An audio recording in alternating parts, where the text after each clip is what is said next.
Norfolk. The year is 1321. There is a priory at Shudham, and inside its walls there lives a canon named William de Spalding. And on this particular afternoon, William de Spalding is playing a ball game. Hold that picture, because it is the least remarkable thing you will hear tonight. A man in a religious house, out on the grass, in ordinary daylight, kicking a ball around with his friends. No spectacle, no stakes, no crowd. Just a body doing what bodies do when they are briefly, blessedly, not required anywhere else. A day free of obligation, spent the way people have spent free days. For as long as there have been free days and balls to kick across them, he kicks the ball. A lay friend of his runs against him. Running at the ball, running at the man, running the way you run when you are winning and do not yet know that you aren't. And here the record offers a detail so quietly strange that it feels invented. The friend is also named William. 2 Williams, 1 ball, and on the cannon's belt, a knife. Sheathed. Not drawn. Not raised. Not brandished in temper. Sheathed. Hanging on his hip the way a knife hung on the hip of nearly every person alive in 1321, because a knife then was less a weapon than a piece of cutlery. The thing you cut your bread with, cut your meat with, cut a strap or a string or a stubborn knot with. You did not carry it because you expected violence. You carried it because you expected lunch. The lay William runs against the cannon William, and he is wounded on the sheathed knife. He does not die there on the grass. That is the part that lodges in you. He dies 6 days later. 6 days. Time to be carried indoors. Time for the priory to hope, and then to hope less, and then to stop pretending it was hoping. 6 days of a canon sitting somewhere in that house, listening to footsteps in a corridor, learning the specific arithmetic of a man's breathing. However bad you imagine an accident to be, 6 days is worse than instant, because 6 days is long enough to rehearse every possible version of the moment and discover that none of them mend differently. Then the friend dies. And then, because this is the 14th century and the church has a category for everything, the machinery turns. William de Spalding is suspended from all clerical duty, everything. The offices, the altar, the whole architecture of a life he had presumably spent his adult years building. Nobody calls it murder. Nobody suggests malice. There was no quarrel, no grudge, no drawn blade. There was a game and a body and an unlucky angle, but a man in holy orders whose person had ended a human life, had become, in the eyes of canon law, a problem, and the law did not especially care that his hands had been busy with a football at the time, so he appeals, not to a local court, not to his prior, not to some sympathetic official with a jug of ale and a shrug. He appeals to the Pope, to John XXIII, personally, because when your life comes apart on a Tuesday, the medieval remedy is a document, and the document must come from the top. And here is the astonishing part. It works. In 1321, a dispensation is granted. No blame attaches. The ruling notes, and I want you to sit with this phrasing as you lie there in the dark, that the canon felt deeply the death, and that he feared what his enemies might say. Feared what his enemies might say. A man cleared by a pope formally in writing, absolved of a death that everybody involved agrees was an accident, and still, somewhere in a cold Norfolk priory, awake, wondering who is talking about him. Some anxieties are simply not medieval or modern. Some anxieties are just furniture in the human head, and we have been tripping over them in the dark for 700 years. It stands as one of the earliest documented fatal accidents in an English football game, which tells you something about football, and something about record keeping, and something about the priorities of the people who decided which pieces of paper were worth saving. And it was not as if nobody had noticed the problem. 7 years earlier, in 1314, Edward II had proclaimed a ban on football in London, to preserve the peace, as though the game were a weather event. Authority had already looked at people enjoying themselves in a public space and concluded, with a sigh you can almost hear across the centuries, that this could only end in paperwork. Historians still argue whether those bans were ever really about public order at all, or whether a crown that depended on skilled archers simply resented every idle hour. Its subjects spent kicking a ball across a field instead of drawing a bow, which would make the very first football ban in English history. Not a safety measure, but a workplace productivity policy. So that is where we begin. Not with a king, not with a battle, not with a cathedral. With a man who played a game on his day off and lost everything he had. The friend, the office, the ordinary certainty that a free afternoon is a safe place to be, because it raises the question this whole night is built around. We talk a great deal now about how relaxed the medieval world supposedly was. Fewer hours, more holidays, long naps in warm fields, and we are going to look at all of that honestly, including the parts that fall apart when you press them. But before we do, William de Spalding is standing there on the grass at Shudham, wanting nothing more than one uncomplicated hour, and the hour is taking everything from him. What did rest actually cost these people? And what, underneath the ball games and the bells and the ale, did it actually mean? That is what we're going to spend tonight finding out slowly, at the pace of a man walking home in the dark. So before you get comfortable, take a moment to like the video and subscribe, but only if you genuinely enjoy what I do here. And while you're still holding your phone, do me one small favour. Drop a comment telling me where in the world you are and what the local time is right now. I love reading them. There is something quietly wonderful about knowing that somebody is hearing this at 2 a.m. in Manila, while somebody else has it on over breakfast in Lisbon, and a third person is stuck on a bus somewhere in Ohio pretending to work. Tell me your city. Tell me your hour. We will build a little map of the night together. Now, dim the lights, maybe turn on a fan for that soft background hum, and let's ease into tonight's journey together. You are waking up. Not to an alarm. There is no alarm. There is no bedside table, no glowing rectangle telling you that you have already failed the day by 6 minutes. You're in an English village, late in the 14th century, and you're waking because your body has finished a thing it started at sundown. The first thing you notice is the dark. Not the dim, orange half-dark, you know, the one leaking in around curtains from a streetlight 2 doors down. Real dark. Dark with weight to it. Dark that presses on your open eyes exactly as hard as it presses on your closed ones, so that for a moment you genuinely cannot tell which state you're in. The second thing you notice is the cold on your face, and only your face, because everything below your chin is buried under wool that smells of wool and of smoke, and faintly of the animal it used to be. Your nose is cold, your ears are cold, the rest of you is a warm sealed parcel, and moving so much as a knee will break the seal. The third thing you notice is that you are awake, thoroughly awake in the middle of the night, and you're not remotely worried about it. Which is the strangest sensation of all, because here is what has happened to you, and it happened without your permission, or your knowledge, or a single conscious decision on your part. You have finished your first sleep. Not nap, not doze, not a fragment of a sleep you were supposed to be having in one continuous 8-hour block. A first sleep, a whole and complete and named thing, with a beginning and an end, and a second sleep waiting patiently on the other side of it like a second course. You went down shortly after sundown, because sundown is when the light went and light was expensive. You lay down in the dark and slept a good solid stretch, and now, sometime after midnight, your body has surfaced on its own with no assistance and simply stopped. Not out of distress, not because a car alarm went off or your bladder staged a coup, or your brain remembered an email from 2019 that it wants to reconsider. It stopped because it was finished with that part. And the truly disorienting thing, lying there in the wool dark, is the total absence of panic. You know this feeling in your own life, but you know it as an emergency. 3 a.m, eyes open, the ceiling doing nothing, and the immediate arithmetic starting up in your head like a machine you cannot switch off.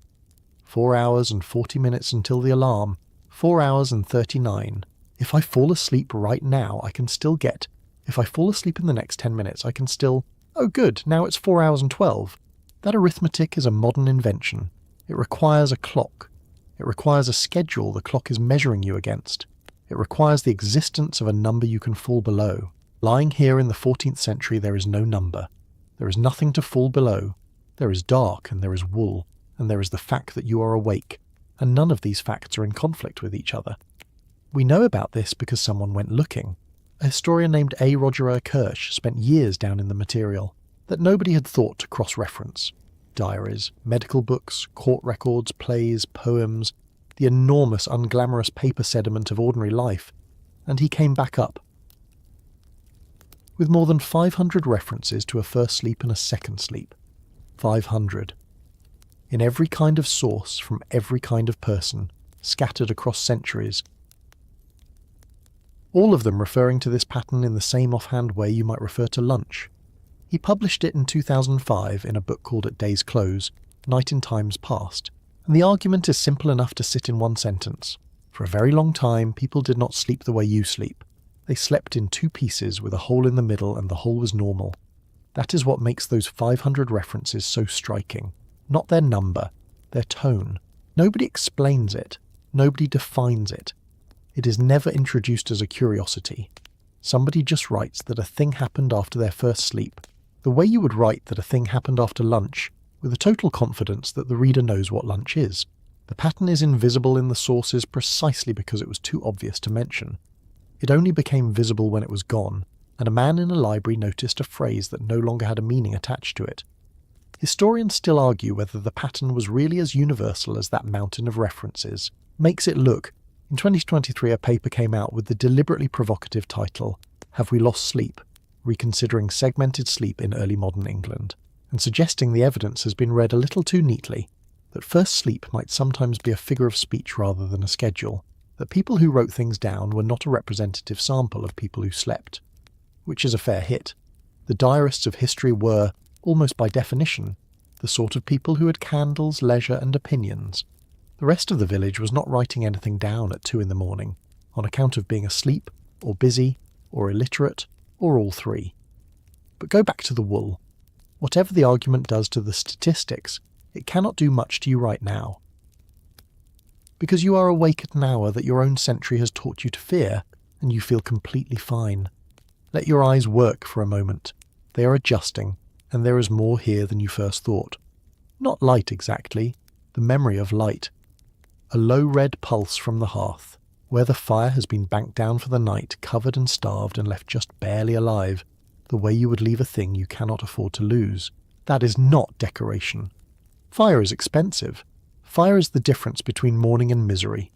Somebody smothered that fire carefully before lying down, and somebody will uncover it carefully at dawn, and the whole house has been organised around this small orange animal for as long as the house has stood. The smoke sits above you in a layer. You can feel where it is without seeing it.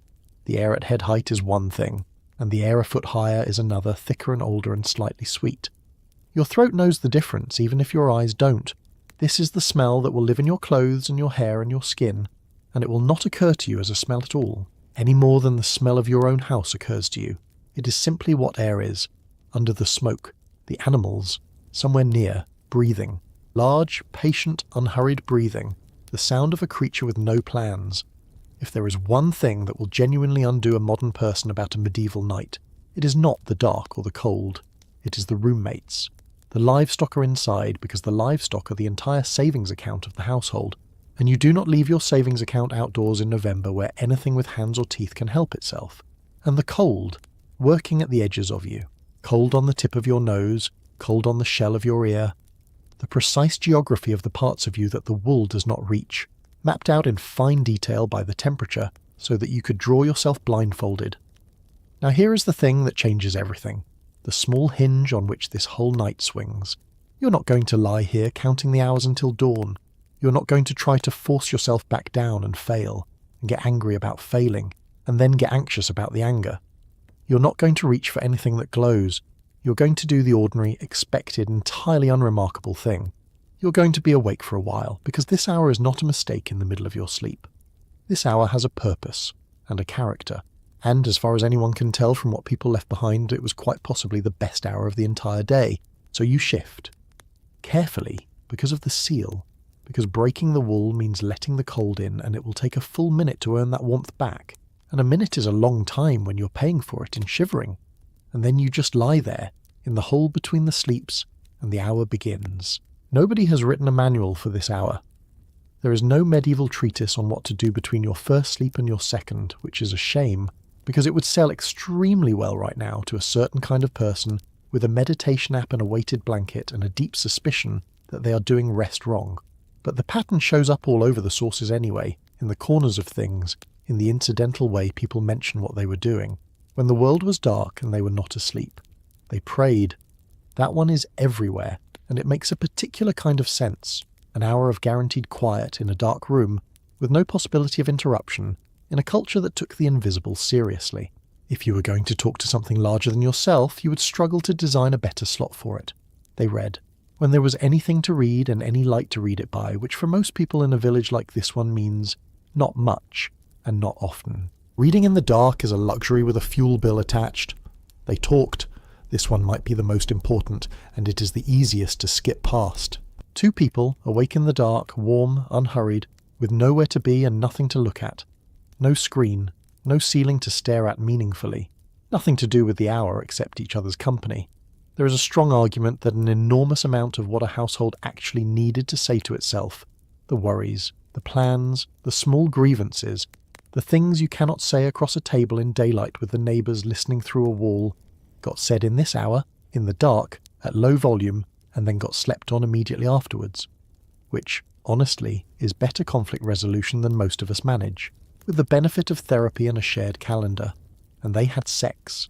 This is stated plainly enough in the sources that it does not need dressing up, and one 16th century doctor is on record reckoning it was the better time for it. After the first sleep, rested, warm, with more energy for the business, than at the end of a day that had begun before sunrise and involved a field. Which is one of those historical footnotes that manages to be simultaneously charming and slightly embarrassing, because it is difficult to read it without concluding that a physician 500 years ago had a firmer grasp of scheduling than you do. Then, when the hour is spent, and nobody times it, nobody knows how long it lasted as long as it lasted, you go back down. Second sleep, straight through until the sky starts to change. 2 sleeps, 1 seam, and the day arrives when the light does. Now, the strange part. The part that should make you sit up, except that you are extremely warm and you're not going to. This pattern disappears, not gradually across all of human history, abruptly in the scheme of things. The references thin out in the late 17th century and then they are simply gone, and within a few generations nobody knows what a first sleep is. A phrase that everybody understood so completely that nobody bothered to explain it becomes a phrase that means nothing at all. And stays meaningless for 300 years until a historian goes rummaging in the archives and finds 500 people casually mentioning a thing that no longer exists. And the suspects for the murder are these. Street lighting first, because once you can light a street the night stops being a wall and starts being a room. The dark had been a hard boundary, a thing that closed the world at sundown and reopened it at dawn, and lamps took a hammer to that boundary and never gave it back. Sundown stops, meaning bedtime. Evening gets invented, everything shifts later, and the first sleep gets squeezed from the front. And second, this is the one that matters for tonight. So keep hold of it. A new sensitivity to time, a new self-consciousness about efficiency, a creeping sense that the hours were a resource, that a resource could be wasted. And that lying awake in the dark, talking quietly to somebody you love was, when you examined it in this new light, technically a waste. Read that again in the dark. The hour did not become impossible. It became embarrassing. It stopped being what the night was for and started being what the night was interrupted by. The same hour, unchanged minute for minute, reclassified. Yesterday it was the shape of the night. Today it is insomnia, and there is a product for it. Historians still argue whether the whole thing collapsed for exactly those reasons, or whether it was ever quite as tidy and universal as 500 quotations make it look. The 2023 reconsideration of segmented sleep in early modern England leans hard on the possibility that we have taken a loose habit and pressed it into a schedule, because a schedule is a better story. And they may be right. History is full of patterns that turn out to be the shape of the archive, rather than the shape of the people. But allow me a small unscientific observation, offered without a footnote and at low volume, because it is the middle of the night. A great many people currently alive wake at around 2 a.m, wide awake, for an hour or so, and then get sleepy again, and every one of them thinks something is wrong with them. That is the whole trick of tonight, right there in one sentence. Not that these people were happier. We are going to spend a long while later on with famine and plague and the total absence of anywhere to go, and I am not going to sell you a warm bath of a story about how the 14th century was secretly lovely, because it wasn't. It was hard in ways that would break most of us inside a fortnight. But their time was shaped differently. It was not measured against a clock they could fail. You cannot be behind if there is nothing to be behind. You cannot lose an hour if the hour was never a countable thing you owned. And you cannot lie awake at 2 a.m. failing at sleep if the concept of failing at sleep has not yet been invented, because the hour you're lying awake in is not a hole in the night. It is a part of the night, with a name, and everyone you know is in it too. So lie there a little longer. The fire is a low red coal. The animals are breathing. Somebody near you is awake as well, and you both know it, and neither of you has said anything yet. And then, out in the dark, over the fields, something rings. A bell. Not close. Somewhere out past the crofts, thinned by distance and damp air, arriving softer than it left. It rings, and then it stops, and the silence afterwards is somehow louder than the bell was. Now, your modern hand is already twitching. Your modern brain has already done the thing, automatically, before you could stop it. It has tried to work out what time it is. Let that reflex go. Let it fall out of your hand into the dark, because it does not work here, and it will not work anywhere in this village, and the sooner you put it down, the sooner tonight will make sense. The bell is not telling you the time. The bell is telling you a thing has happened. Someone in the world is doing something, and the bell is the sound of that something being done, and it reaches you across the fields as information about an event rather than a position on a dial. It is not a number. It is news. This is the deepest and weirdest and most genuinely difficult idea in this whole story, and it is worth going slowly through it, because everything else, the work, the holidays, the ale, the arguments, the whole ledger we're going to try to balance honestly by the end of the night, sits on top of it. The historian who put his finger on it most precisely was E.P. Thompson, in an essay published in 1967 in a journal called Past and Present, with a title that sounds like homework and reads like a hand grabbing your collar: Time, Work Discipline, and Industrial Capitalism. And the distinction at its heart is between two entirely different species of time. There is clock time. You are soaking in it. Time is a grid laid over the world in advance, ticking along indifferently whether or not anything is happening inside it. In clock time, you do not do a task, you spend an interval. Your hours are a currency. You sell them, you waste them, you save them, you find them, you lose them, you kill them. You can be given time and you can run out of it. And critically, this is the barb, the clock runs independently of you, which means the clock can get ahead of you, which means you can be behind. And then there is task time. Task orientation. The day is not a container that tasks are poured into. The day is the tasks. The work has its own natural duration, dictated by the thing itself. And when the thing is done, the thing is done. And if it takes longer today than yesterday, then today was longer than yesterday. That is not a delay. That is just what length is. Thompson's observation about task time is the one to hold.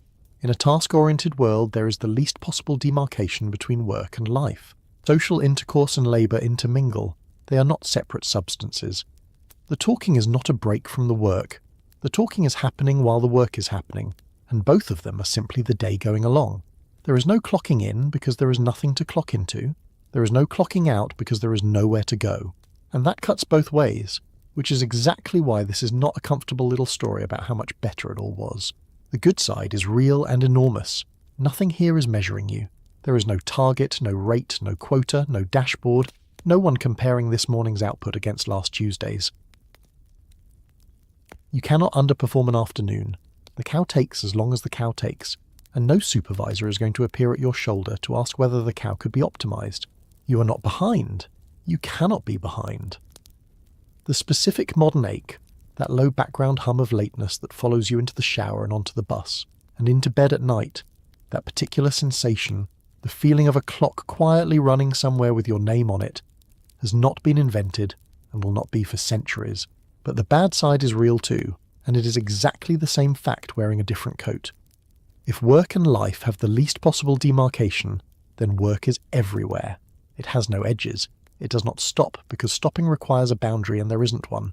You do not go home from it, you are already home, and the home is full of it, and the animals in the corner are it, and the roof over you is it, and the thing you will do at first light is it. There is no 5 o'clock to be saved by. There is no weekend on the horizon waiting to catch you. There is only the task and then the next task, and the fact that the light is running out. A modern person, told they will never be late again, tends to hear paradise. What they should also hear is that they will never be finished again either. Those are the same sentence. Pick it up from one end and it feels like freedom. Pick it up from the other and it feels like a life sentence with unusually good scenery. Historians still argue whether Thompson drew that line too cleanly, whether the medieval world was really so innocent of clock thinking, whether ordinary people were genuinely as unbothered by measured time as the theory needs them to be, or whether he built a rather romantic before in order to make his afterland harder. It is a fair suspicion. Every argument about how we lost something needs a something to have lost, and historians are as susceptible as anyone to the belief that things were more whole before the machines arrived. But the bell in the dark does not care about the argument. It has rung, and it has stopped, and you are lying here with your face cold, and the rest of you warm, and you're not counting anything. That is what the bell does here, in this village. It marks. It does not measure. It says a thing has begun, or a thing has ended, or a person has died, or a person is being buried, or come now, or stop now, or God help us all, look at the sky. The bell is not a clock face. It is a voice. And crucially, everyone hears it at once. That is the quiet marvel of a bell, and the reason it survives so long as the technology of choice for organising human beings. It does not tell one person anything privately. It arrives in every house in the parish in the same second, and every person in earshot receives the same fact at the same instant, and nobody had to be told individually, and nobody can pretend they missed it. It is the single most democratic piece of equipment in the village, and it belongs, of course, entirely to the church. There is more grey in the room, not light. The idea of light. The rectangle where the door is has begun to distinguish itself. From the wall around it, the fire has gone from red to almost nothing. Somewhere out there, the sky is deciding to happen, and with it, unfortunately, comes the working day. And I want to tell you how long that day is, and immediately I run into a problem because the honest answer is, as long as the light. That is not a dodge. That is the answer. Dawn to dusk, which in the deep green heart of an English summer is something on the order of 16 hours of usable daylight, and in the wet grey pit of December is something closer to 8. The same day, the same job, the same person, half the length. Nobody negotiated that, and nobody voted on it, and nobody could have changed it if they had wanted to, because the sun was not taking submissions. Sit with that for a second, because it is genuinely alien. Your working day is a fixed rectangle that the year happens around. Their working day was made of the year. It swelled in June and shriveled in December, and a person born into this did not experience that as inconsistent, any more than you experience your own heart rate as inconsistent.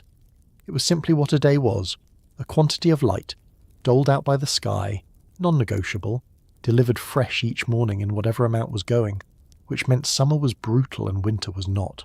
16 hours of light is not a gift, it is a demand, because everything that has to be done in a year has to be done in the months when there is enough light to do it in, and the sun is generous exactly when the work is heaviest, which is either a beautiful piece of natural design or a very long-running joke at your expense, depending on your back. Now, if you skip forward past this village, past your own life and your children's, to 1495, under Henry VII, you get one of the great deadpan documents of English history, an act that sets out to regulate the hours of labourers. And it is fascinating not for what it demands, but for the fact that it exists at all. In winter, the Act says, the working day runs from sunrise to sunset, which is to say, the law looked at the sun, considered its options, and agreed with the sun. That is legislation as pure theatre. That is Parliament passing a statute confirming that it gets dark. But in summer, it gets specific, and the specificity has teeth. 5 in the morning until 8 at night. 5 in the morning, written down, in a law, a number, attached to a moment applied to a person. And that, not the hours themselves, is the thing to notice, and the reason I have dragged you 100 years forward in the dark to look at it. Because for it to be worth writing down that a man should start at 5, 3 things must already be true. Somebody must be able to know that it is 5. Somebody must think it matters that it is 5 rather than half past. And somebody must have decided that the way to get the correct amount of work out of a human being is to name an hour and hold him to it. That is the clock arriving. Not the machine. The machine is a later part of tonight's story, and we will get to the day the mechanical clock turns up in a tower and starts telling everyone what they are. This is the idea arriving decades ahead of the hardware. The idea that time is a thing you can be measured against and found wanting. And once that idea is in a statute book, it never leaves. It goes on to become timesheets, and timekeepers, and fines, and informers, and eventually a small rectangle that vibrates on your bedside table at 6:45 whether or not you had a first sleep. And it did not come out of nowhere. Look back a century and a half to 1351, to the Statute of Labourers, passed in the wreckage after the Black Death, when so many people had died that the survivors made the entirely reasonable discovery that their labour was suddenly scarce, and therefore worth more, and began asking for more of what it was worth. The response was not the market. The response was a law, capping wages and compelling people to work, which is one of the more clarifying documents ever produced by an English Parliament, because it says out loud that when ordinary people accidentally gain a little leverage, The machinery's first instinct is to make the leverage illegal, so hold both of those in your hands. 1351. You will work, and you will take what you are given. 1495. And you will start at 5. But here is the twist, and it is the twist the whole tidy story keeps tripping over. That long legislated dawn to dusk day was not a solid block. It was full of holes, riddled with them, because the day in practice is intermittent. It has breakfast in it. It has lunch in it. It has dinner in it. It has a refreshment break in the mid-morning and another one in the mid-afternoon. Both of them customary. Both of them expected, neither of them a favour anyone was doing you. And famously, and slightly infuriatingly, if you have ever eaten a sandwich standing up over a bin, it has an afternoon nap in it. Customary. Not stolen, not sneaked, not a thing you did with one eye on the door. A nap that everyone agrees is part of the shape of an afternoon. 16 hours then, with a nap in the middle, which is a fundamentally different animal from 16 hours, and you can see immediately why anyone trying to add up medieval working hours ends up with a headache and a footnote. What do you count? The hours between the first stroke of work and the last, or only the hours where a hand is actually moving? Because those are wildly different numbers, and the gap between them is where every argument about this subject has been fought for the last 30 years. Historians still argue whether that intermittent, nap-punctuated day adds up to something genuinely lighter than a modern one, or whether we have simply fallen in love with the nap and quietly declined to add up everything around it. And we will get properly into that fight later tonight, with the actual numbers and the people who like them, and the people who think they have been oversold. I am not going to pretend that argument is settled, because it isn't, but the shape of it is not really in dispute. Long and slow and full of holes and stretched or shrunk by the sky rather than by a schedule. Which is why, when the grey in the doorway finally becomes light, and you push the wool back and let the cold have you all at once, you're not late for anything. You're simply the next person up. So the statute says 5 in the morning until 8 at night, and somewhere behind your ribs a small modern animal begins to panic. 15 hours of summer, laid end to end, with a King's Parliament putting its seal on the arrangement in 1495 as though it were doing everybody a kindness. You hear that and you think, well, that settles it. They will work to splinters, and my life is a spa, and I shall never complain about a meeting again. Hold that thought. Now carry it outside into the wet grass and watch what happens to it. Because dawn to dusk is a container. It is not the contents. The statute tells you the shape of the jar. It says almost nothing about how much water is actually in it. And out here, in the long field beyond the churchyard, the answer is less than you think, and it sloshes. You walk out to the strips in the grey. The ground is cold through your shoes, and the shoes are not really shoes so much as an opinion about shoes. There is mist lying in the low part of the field like something that hasn't decided whether to leave. Your hands are already stiff, and the first thing that happens, the very first thing, is not work. It is a conversation. Somebody's brother has an opinion about the weather, and everybody has to hear the opinion, and then everybody has to have an opinion about the opinion, and this takes as long as it takes, because there is no one standing here with a stopwatch to inform you that the conversation is costing £4 a minute. Then you work. Genuinely you work. The kind of work that gets into the small of your back and stays there for a decade. Bending, hauling, the wrists, the shoulders, the same motion until the motion stops being a decision and becomes a weather system passing through your body. Nobody is pretending this is gentle. Your grandmother is bent like a question mark and she got that way honestly. And then you stop. Because it is breakfast. Not a coffee gulped standing at a counter while reading something that makes you unhappy. Breakfast. Sitting down in a field with bread that is mostly an argument in favour of teeth, and ale, and other people, and time. And then you work again, and then, in the middle of the morning, you stop again for what the customs call refreshment, which is a marvellous word because it admits, out loud, in the open, that a body is a thing that runs down and must be topped back up. Then lunch, then, and this is the part where the modern spine files a formal complaint, the nap. Not a stolen nap. Not a nap taken in a car park with the seat reclined and the phone face down out of shame. A customary afternoon nap. Customary. As in expected. As in the thing that is done. As in, if you skipped it, someone would look at you strangely and quietly wonder what was wrong with you. Which is precisely the reaction you would get today if you took one. The whole moral polarity of lying down in the middle of the day is reversed. You lie in the shade with your hat over your face and the sound of insects working harder than you are. And this is not a scandal. and it is not a personal failing, and nobody is going to mention it in your review because there is no review.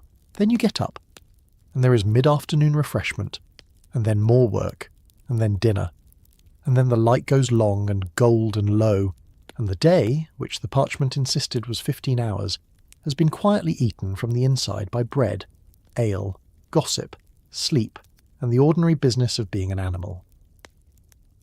Historians still argue whether those breaks were a genuine right, defended and demanded, or simply what always happens to warm bodies after bread and ale at midday, a custom that hardened into an entitlement only because nobody had yet invented the machinery to take it away. That's the trick of it, and it's worth sitting with. The day is not measured, it is spent. There is no clock on the wall of the sky. There is a task. Get the strip turned, get the hay in before the weather breaks, get the beasts moved, and the task has a shape, and the day stretches or shrinks around the shape like fabric over a frame. When the hay is ready and the sky is thinking about rain, you will work until you cannot see, and you will not stop. And nobody has to tell you, because you can smell the rain coming and so can everybody else. And when there is nothing urgent, the day sags in the middle and you sit down, and the sitting is not theft. Work and life do not have a wall between them, because nobody has built the wall yet. The conversation is part of the labour. The labour is where the conversation happens. You do not go to work and then come home and try to have a personality in the 90 minutes remaining. You're simply in your life all day, and some of your life involves a hoe. The quirky part, the part that makes the whole shape click into place, is that the pace is set by the slowest necessary thing, not by you, by the ox. The ox is a large, opinionated committee of one, and the ox has a speed, and that speed is the speed. You cannot optimize the ox. You cannot give the ox a productivity dashboard. The ox will walk at ox speed until the ox is finished, and you will walk beside it at ox speed. And this is one of the great forgotten mercies of the pre-industrial world. Your working day was governed by something that physically could not be made to hurry. Add it all up across a year. The sagging afternoons, the weather, the dark, the saints, the naps, and you land somewhere around 1,600 hours, which is fewer hours than the average American worked in 1987. When they were also, presumably, not permitted a nap. The light is still good, the bell hasn't gone, and down the lane, someone's pig has got into someone else's barley, and that, as it happens, is about to become a matter for the court. The pig is the whole problem, and the pig has no idea. The pig got through a gap in a hedge that somebody was supposed to have mended and did not mend, and the pig then did what a pig does when it finds itself standing in a field of somebody else's barley, which is to conduct a thorough and joyful survey. And now there are two men in the lane not quite shouting at each other, and a third man who has arrived to enjoy it, and by tomorrow the entire village will have an opinion, and within a few weeks this will be a matter of record. Because this goes to the court, not a court with columns and marble and a man in a wig looking down at you from a great height. The manor court, which meets in a hall, or a barn, or under a tree if the weather is behaving, and which is composed more or less of your neighbours. The men who will decide whether you owe a fine for the hedge are the same men you drink with, the same men whose fathers your father drank with, the same men who will be carrying your coffin in 20 years and will still, at that moment, be a little annoyed about the hedge. This is justice as neighbourhood theatre, and it is astonishing how much of it there is. A broken hedge, a pig where a pig should not be, a ditch not scoured, someone's cattle on the common when they had no right to be, someone's son who said something in the alehouse that he should not have said, and now must pay a small sum for having said it. Someone brewed ale and sold it, and the ale was, in the collective judgment of the village, a bit thin, and there is a fine for that too, and the fine is paid and everybody carries on, and the following year the same person brews the same thin ale, and pays the same small fine, until the fine stops being a punishment and becomes something closer to a subscription. You will notice what is missing.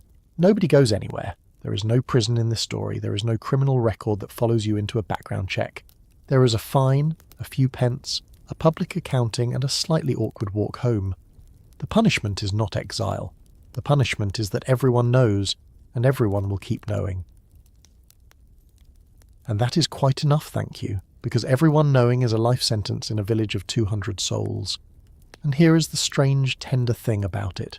Being watched this closely is unbearable, and it is also load-bearing. The same neighbours who fine you for the hedge are the neighbours who will turn up when your roof goes. There is no way to have one without the other. The surveillance and the safety net are the same rope. Then there is the other kind of record, and this one will follow you into the dark. When someone dies suddenly, or strangely, or in a way that a village cannot simply absorb, the coroner comes, and the coroner and the sheriff summon a jury, from the ward where the death happened and from the wards nearby, and the jury is not the tidy 12 of your imagination, but anything from 12 to something approaching 50 people standing around in a lane being asked to agree about what happened. 50 witnesses, 50 pairs of eyes, 50 separate versions of the truth to be filed down into one, and the roll records everything, where the inquest sat, who the dead person was, what exactly occurred, the verdict, the names of the jurors, all of them, and the first finder, the person who found the body, were recorded by name because that matters, and alongside the first finder, the names of the pledges, the neighbours who stood up and vouched for him, who said with their own reputations that this man is who he says he is and will appear when called. Sit with that word for a second. Pledges. You find a body in a ditch on a Tuesday, and the system's first question is not who are you, but who will speak for you. And the answer is 4 men from your lane, and they give their names, and their names go on the parchment beside yours, and there they still are 700 years later, quietly guaranteeing you. The rolls are not gentle reading. A child drowned in a pan of milk. Not a river, not a well. A pan. A moment of ordinary domestic nothing. A woman turning to do one other thing. A world in which a household hazard is simply a fact of the floor. And a person buried under falling sand in a sandpit, which is the sort of death that has no story in it at all, no villain, no lesson, just the ground deciding. And these are written down in the same flat administrative hand as the fine for the hedge. Same ink, same formulas, same careful listing of who was present and who found what, and who vouched for whom. It reads as cold, and it is the opposite of cold. Nobody was obliged to write down that a child drowned in a pan of milk. There is no benefit in it, no purpose, no policy it serves. Somebody wrote it down anyway because a person had died and the death had a shape, and the shape was going to be recorded properly with names by neighbours in front of witnesses. That is bureaucratic tenderness. That is a village saying, this happened. And it happened here, and here is everyone who saw. Historians still argue whether all that watching was a kind of prison. Every hedge and every pig, and every death dragged out in front of 50 people who will remember it forever, or whether it was the only real insurance policy anyone had before insurance existed. There is even a case from 1396 about negligence. Someone did not do what someone should have done, and a court sat down and had to work out what that was worth. 7 centuries ago, the same argument, the same shrugging, exhausted attempt to price carelessness. The court will meet, the fine will be paid, the hedge will eventually get mended, but not this week, because tomorrow nobody is working at all. Nobody's working tomorrow because tomorrow belongs to a saint. That's it. That's the whole mechanism. Not a bank holiday voted through by a legislature after a decade of lobbying. Not a day you must apply for in advance in a system with a manager's approval and a note about coverage. A saint has a day, and the day is his, and on his day the plough stays where it is, and this is not a favour anyone is doing you. It's just what a Tuesday is now. And they add up. That's the thing about saints. There are a great many of them, and they are extremely well organised. So let's get the numbers out onto the table, because these are the numbers that launched 1,000 internet arguments, and you will meet them again later tonight, when we take them apart properly. Here they are, in the soft dark, unexamined for now. A 13th century English peasant, an adult man working the land, comes out at roughly 1,620 hours in a year. The average American in 1987 came out at 1,949. That is a gap of over 300 hours. That is more than 8 modern working weeks.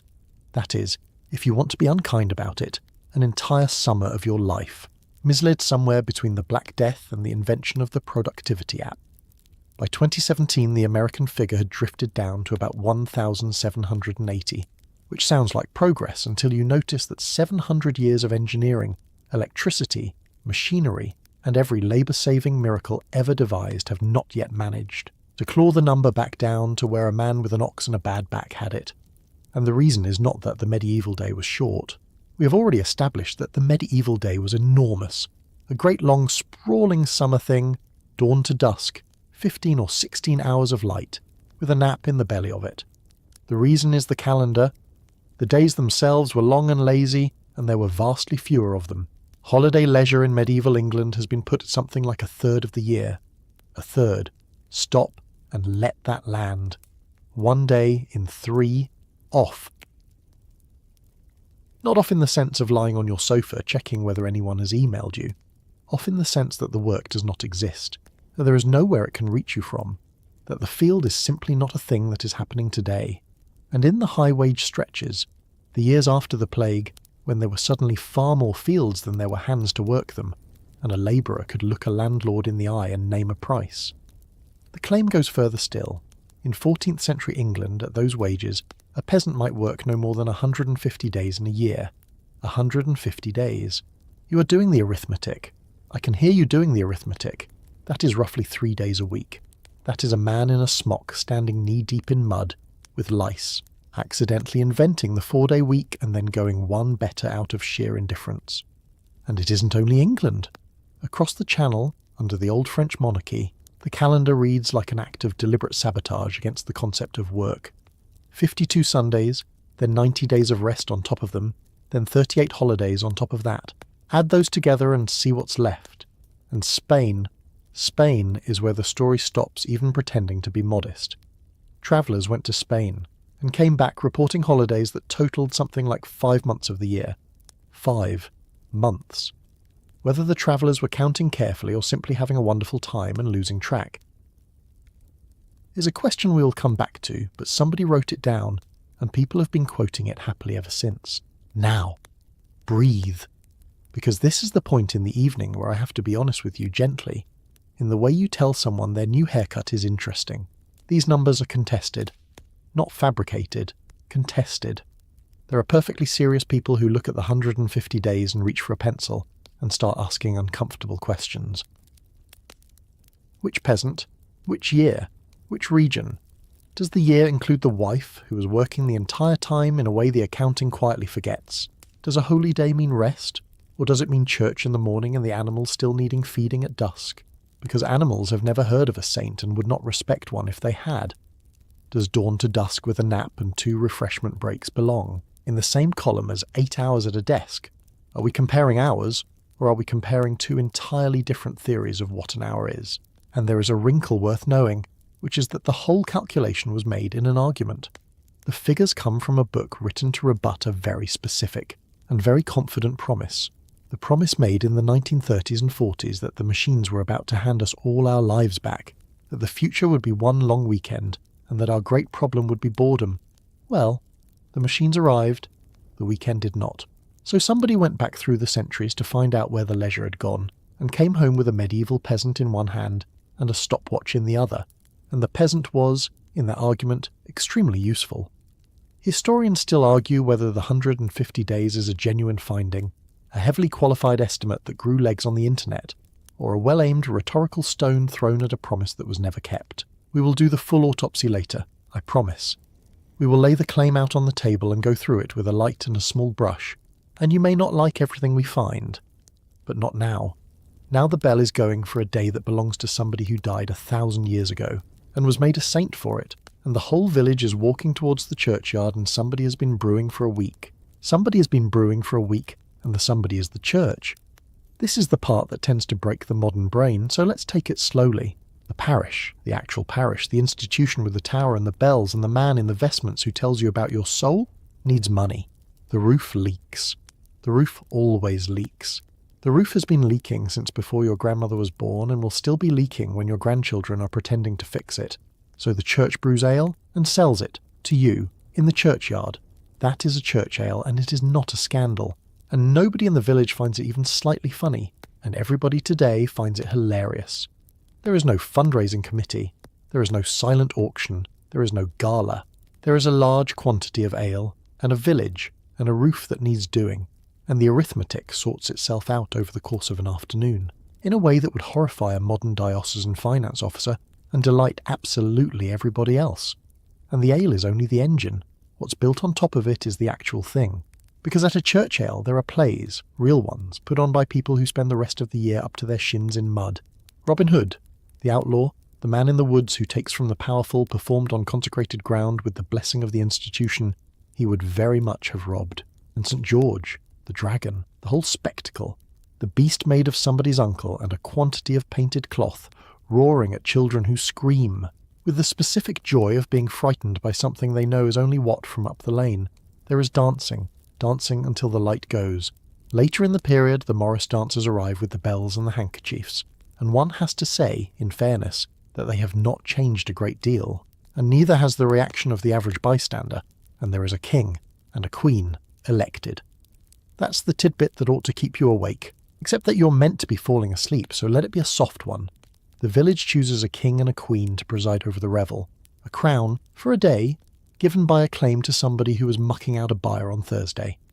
In a world with an actual king, an actual anointed hierarchy, an entire cosmology of who is above whom, the village cheerfully elects a monarch of its own for the afternoon, sits him at the head of things, and obeys him about as much as anyone ever obeys a king made of laughter. And then Monday comes, and the crown goes back in the box, and he's mucking out the byre again. They come thick these days. May Day, when the whole village goes out to meet the summer, as if the summer were a visitor who might be offended if nobody turned up. Ascension Day, which arrives on the Thursday after Rogation Sunday, and which anyone with an eye for logistics will note is a Thursday, which is a magnificent thing for a holy day to be. And Whit Sunday, 10 days after Ascension, which is one of the great days for an ale, and which lands in the part of the year when the evenings have gone long and generous, and nobody has any intention of going home. And then there is the great one, Corpus Christi, a feast day from 1311, arriving in England from 1318 and running until 1548, which is a shade under 2.5 centuries of a country stopping dead in early summer. It floats, it has no fixed square on the calendar, because it hangs off Easter and Easter wanders, so Corpus Christi comes to rest somewhere between the 21st of May and the 23rd of June, depending on what the moon and the mathematics have decided that year. You do not know precisely when your biggest festival is until someone works it out. It is a holiday that moves. It is a holiday you have to catch. And in York they made something extraordinary out of it. The plays. The Corpus Christi plays at York, which ran for something like 200 years.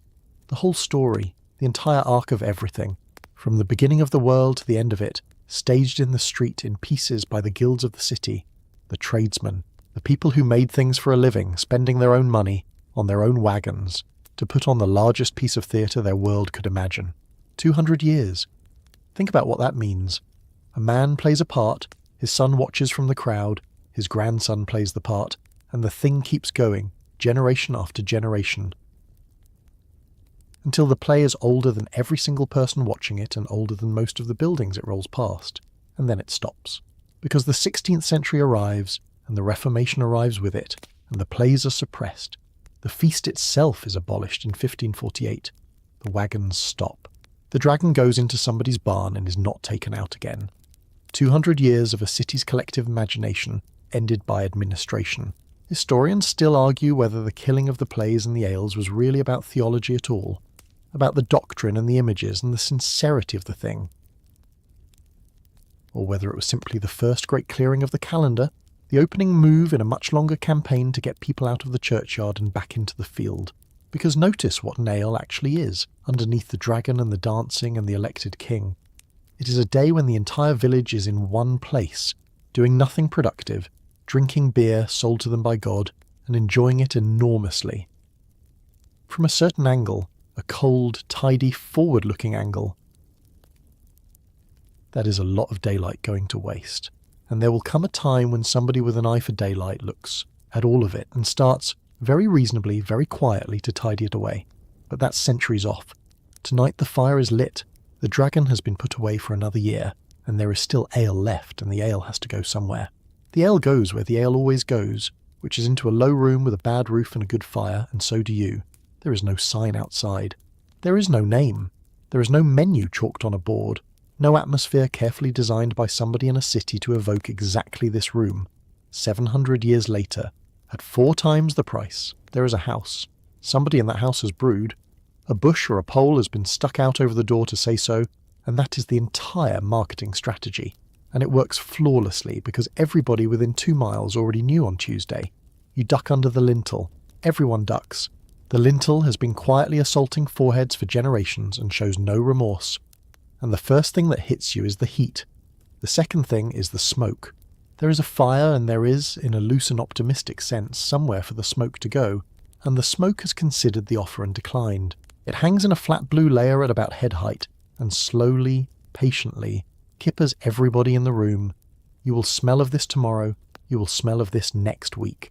Everyone you know smells of it too, so nobody has ever mentioned it, in the entire history of the village. And then the noise. Not music. Not yet. Not necessarily. Just the noise of 30 people who have known each other since birth, all talking at once at volume about nothing. Now, the ale. And I want to be careful here, because this is the point where the modern brain reaches for a joke it doesn't need. The ale is not recreation. Or rather, it is not only recreation. The ale is food. It is calories in liquid form, brewed weak enough that you can drink it all day and still stand up, thick enough that it counts as a meal, and it is one of the ways a body that spends 15 hours in a wet field manages to keep the fire lit. When they hand it to you at breakfast in the field at mid-morning refreshment, they are not offering you a drink. They are handing you lunch, in advance, in a cup. The whole civilization runs on it in the way yours runs on coffee, except with rather more grace about the matter and considerably better naps. So sit. There's a bench. The bench is a plank and an opinion, and by the end of the evening your spine will have made its feelings known. Look around and understand what this room actually is, because it is doing about 9 jobs at once and none of them are on the sign, chiefly because there is no sign, it is the newspaper. Everything that happens here first, and by the time it has crossed the room twice it has improved considerably. Whose you is lambing. Who is dying? Who is not dying as much as they claim? What the price of things is at the market 2 valleys over, which nobody here can verify and everybody here will repeat as fact for the next decade. It is the labour exchange. If you need a pair of hands next week, you do not post a notice. You come here and you buy a man an ale and you mention it sideways, and it is arranged. And nothing is written down, and it holds because the whole thing is held together by the fact that everybody here will still be here in 30 years and remembers everything. It is the bank, more or less.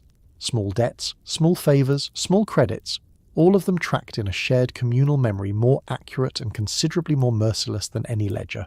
It is the courtroom's waiting room and its appeal court both. Half the quarrels that will end up in front of the manor court start here at about the 4th cup, and the other half, the ones that never reach the court at all, are settled here too at about the 6th, when 2 men who have been circling each other for a month finally say the thing out loud, and somebody's uncle says something that makes them both laugh, and that is the end of it, forever. And it is the heat, which matters more than any of the rest of it, honestly. Your house is cold. Your house has been cold since October, and will be cold until the world decides otherwise. This room is warm, and warmth is not free. It costs wood, it costs somebody's labour, and so warmth, out here, is a thing you gather around, in company or not at all. You cannot be warm alone. You can only be warm together. The whole architecture of the evening comes out of that one physical fact, and it explains almost everything about why the room is full, which is the part I think gets missed when people picture this. The medieval peasant is not going out for a drink. The concept doesn't quite exist. There is no wall between the work and the life that you'd have to climb over to get here. The talking and the labouring and the drinking and the arranging and the arguing are all the same continuous substance, and this room is simply where that substance is warmest. Historians still argue whether the alehouse was genuinely the beating heart of village life, the place where the community was made and remade every evening, or whether that's a warm story we tell because the alternative is admitting we've built a world where the only place left to go after work is home, and there is one more thing about this room that you should know before the fire dies down. It is dangerous, mildly, cheerfully, in the way that a room full of tired, warm, well-fed people with strong opinions and no referee is always mildly dangerous. Somebody says something. Somebody else stands up. Nothing terrible happens, 99 evenings in 100, but there is a reason the king's men keep taking an interest in what villagers get up to when they're enjoying themselves. There is a reason that in 1314 someone thought it worth the trouble of a royal proclamation to stop Londoners playing a game with a ball. We should probably talk about the ball. You step out of the alehouse doorway into the blue end of the evening, and the cold lifts the ale warmth off your cheeks in about the time it takes to fasten your cloak. and somewhere behind you a voice says the one word that empties a room faster than a rumour of free bread. Ball. There is always a voice. It has been building since the second cup, patient as yeast. And now the light is long and soft and generous, and the ground is churned and forgiving, and tomorrow, as it happens, belongs to nobody, because the parish decided some centuries ago that tomorrow belongs to a saint. So the suggestion hardens into a plan. Word goes down the lane the way water goes downhill. Boys are sent to fetch other boys, and the ball comes out from wherever the ball lives, and it is not a ball as you understand a ball. It is a bladder in a leather coat. It is lumpy and slightly damp and heavier than it has any right to be, and it has firm private opinions about which direction it intends to roll. There is no pitch. That is the first thing to understand. There is no line, no touch, no whistle, no man in black holding up a card, no groundsman weeping over the turf. There is a village at one end and a village at the other, or a parish and a parish, or simply everyone who felt like it split, roughly in half by somebody's cousin. The goals, if you can dignify them with the word, are landmarks, a church door, a mill, a tree that everybody agrees on, and they are not near each other. They are a walk apart, they are a conversation apart. Between them lies every ditch, hedge, stream, bramble, and startled sheep in the district, and all of it is in play, because nothing has been declared out. You take your place in the crowd, which is not a formation so much as a weather system, and when the ball goes up, the crowd goes with it, and you go with the crowd, because the alternative is being where the crowd used to be, and that is a very poor place to stand. It is enormous fun. Your lungs burn, your feet are wet within a minute, someone's elbow finds your ribs and someone else's shoulder finds your back, and you come up out of the mud laughing so hard you cannot get a breath, and it is genuinely one of the best hours of your year. It is also why kings kept trying to make it illegal. In 1314, Edward II issued a proclamation banning football in London, and here is the detail worth holding. The stated reason was to preserve the peace. Not that the game was frivolous, not that it wasted the working day, not that it was beneath the dignity of a subject of the crown. To preserve the peace. That is not sports policy, that is the language you use about crowds. Somewhere in a chamber in London, a man who had never kicked anything in his life read a report about what football was doing to his capital and reached, with a sigh for the word peace, and you can feel the sigh across 700 years. You know how we know the rest? The coroner's rolls. The coroner's job was to record every sudden and unnatural death, the suicides, the accidents, the homicides, the unclassifiable. The coroner and the sheriffs would summon an investigative jury drawn from the ward where the death happened, and from the wards next door, and that jury could be 12 men, or it could be something like 50, depending on how interesting the death was and how many people wanted a look.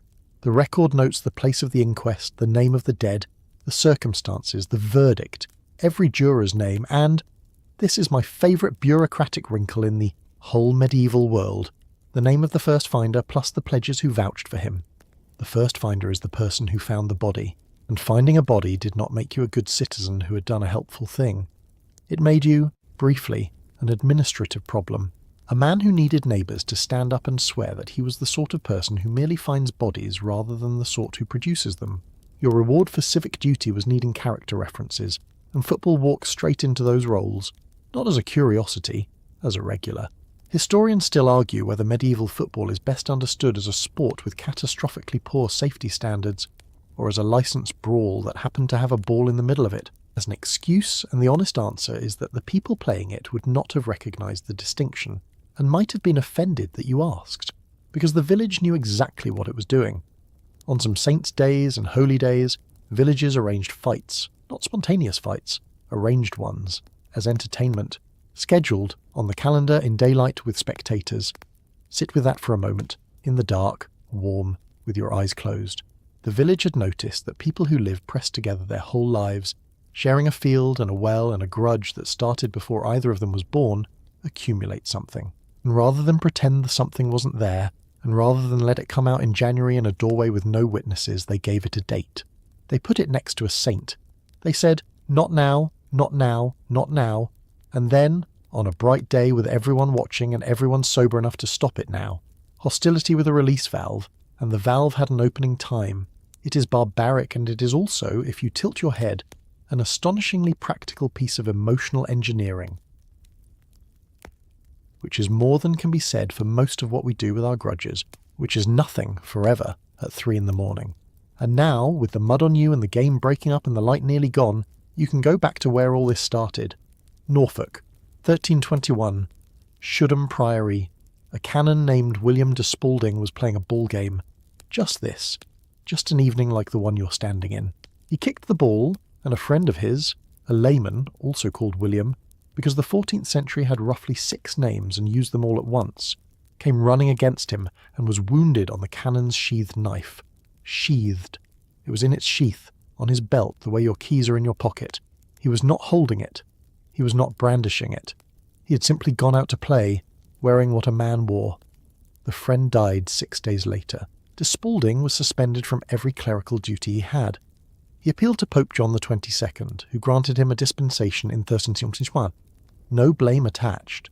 And the reasoning is the part that has stayed with me all this way, the part I have been carrying since before you knew his name. The dispensation notes that the canon felt the death deeply, and that he feared what his enemies might say. He feared what his enemies might say, not damnation, not the law, the parish, the talk, the men who would lean on a fence and shape it into something. That is the man you met at the beginning. Now you know what he was doing that day. He was playing football on soft ground in the fading light, laughing probably, right up until he wasn't. And that is the thing about the parish, isn't it? The talk, the fence, the men leaning on it. Because the same village that carried you would also, given the chance, hold you up to the light and turn you slowly and describe what it saw to everyone who asked and several who didn't. Those are not 2 villages. That is 1 village, and it is the same machinery doing both jobs, and you cannot have the first without the second. And if you take nothing else from this long soft evening, take that. Start with the carrying, because the carrying is real and it is worth your attention. You do not own a plough. Almost nobody owns a plough. A plough is an absurd object. Heavy, expensive, temperamental, and useless without a team. Of beasts in front of it that you also do not own. So the plough is shared, and the beasts are pooled. And the arrangement by which they are shared is older than anyone's memory of it, and is defended with a vigour that would surprise you.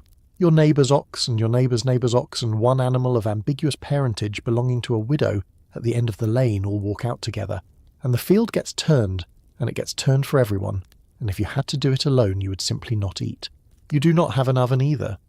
Bread wants heat that a domestic fire cannot honestly give, sustained, contained, for long enough, and so the baking is done where the oven is, and the oven is somewhere else, and everybody's dough goes to the same warm mouth in the same order it has gone for generations, which means everybody in the village knows what everybody in the village is having for dinner. Not approximately, precisely, by weight.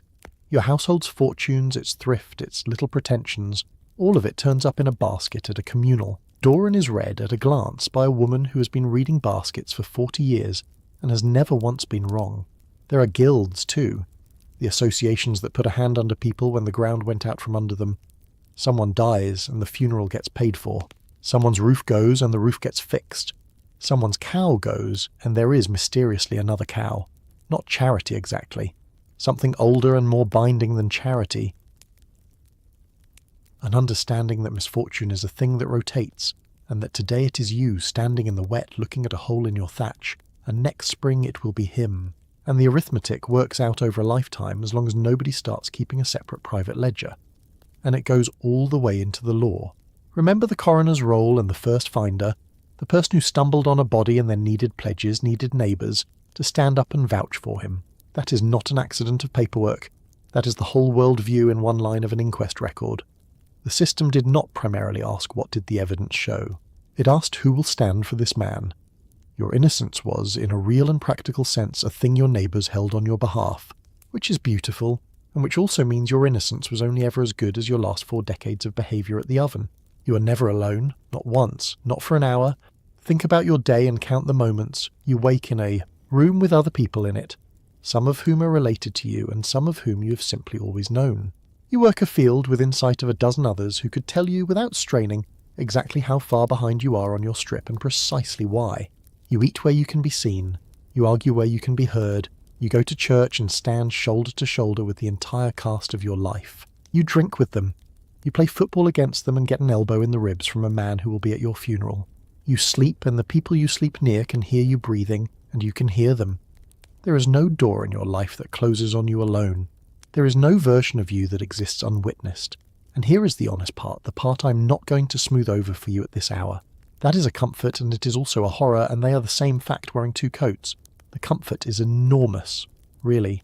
You will never lie awake at 3 a.m. wondering whether anyone would notice if you simply stopped, because they would notice by breakfast. And by mid-morning there would be a small delegation at your door, and by evening someone's aunt would be in your house doing something practical and slightly bossy with a pot. Your grief is not private, which means it is not yours to carry alone. Your madness is not private, which means the village absorbs it as weather. You will be looked after, because being looked after is not a service you qualify for. It is simply what happens to a person standing in that particular field. Nobody is going to fall through, because there is no through. It is all net.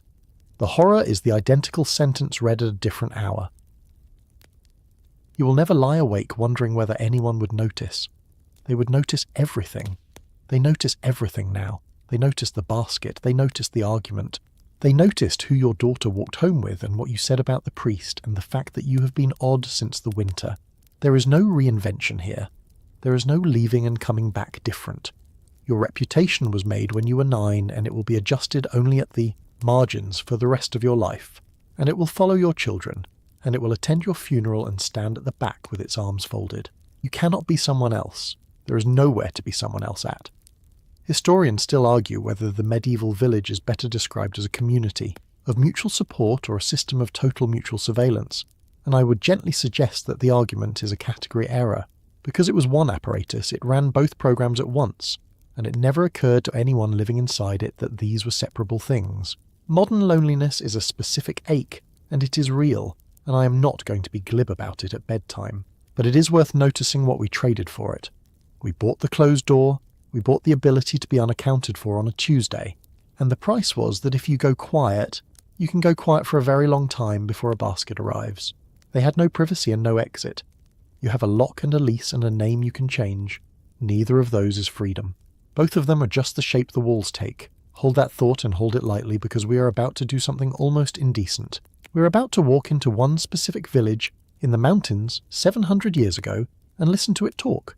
Its beds, its gossip, its grudges, its hair being combed for lice by firelight. And we can do it. We can hear every word of it for one reason, and it is not a good reason. The reason is that an inquisitor wrote it down. The village is called Montalieu. It sits high in the Ariège, in the Pyrenees on the French side, in country where the wind has opinions and the winter has authority. It is small, it is poor. It is the kind of place that history normally drives straight past without slowing. Because history, as a rule, only writes down people who own things or kill people who own things. We know Montalieu anyway. We know it better than we know most towns of 100,000 souls. We know who slept in which bed and who was in it with them.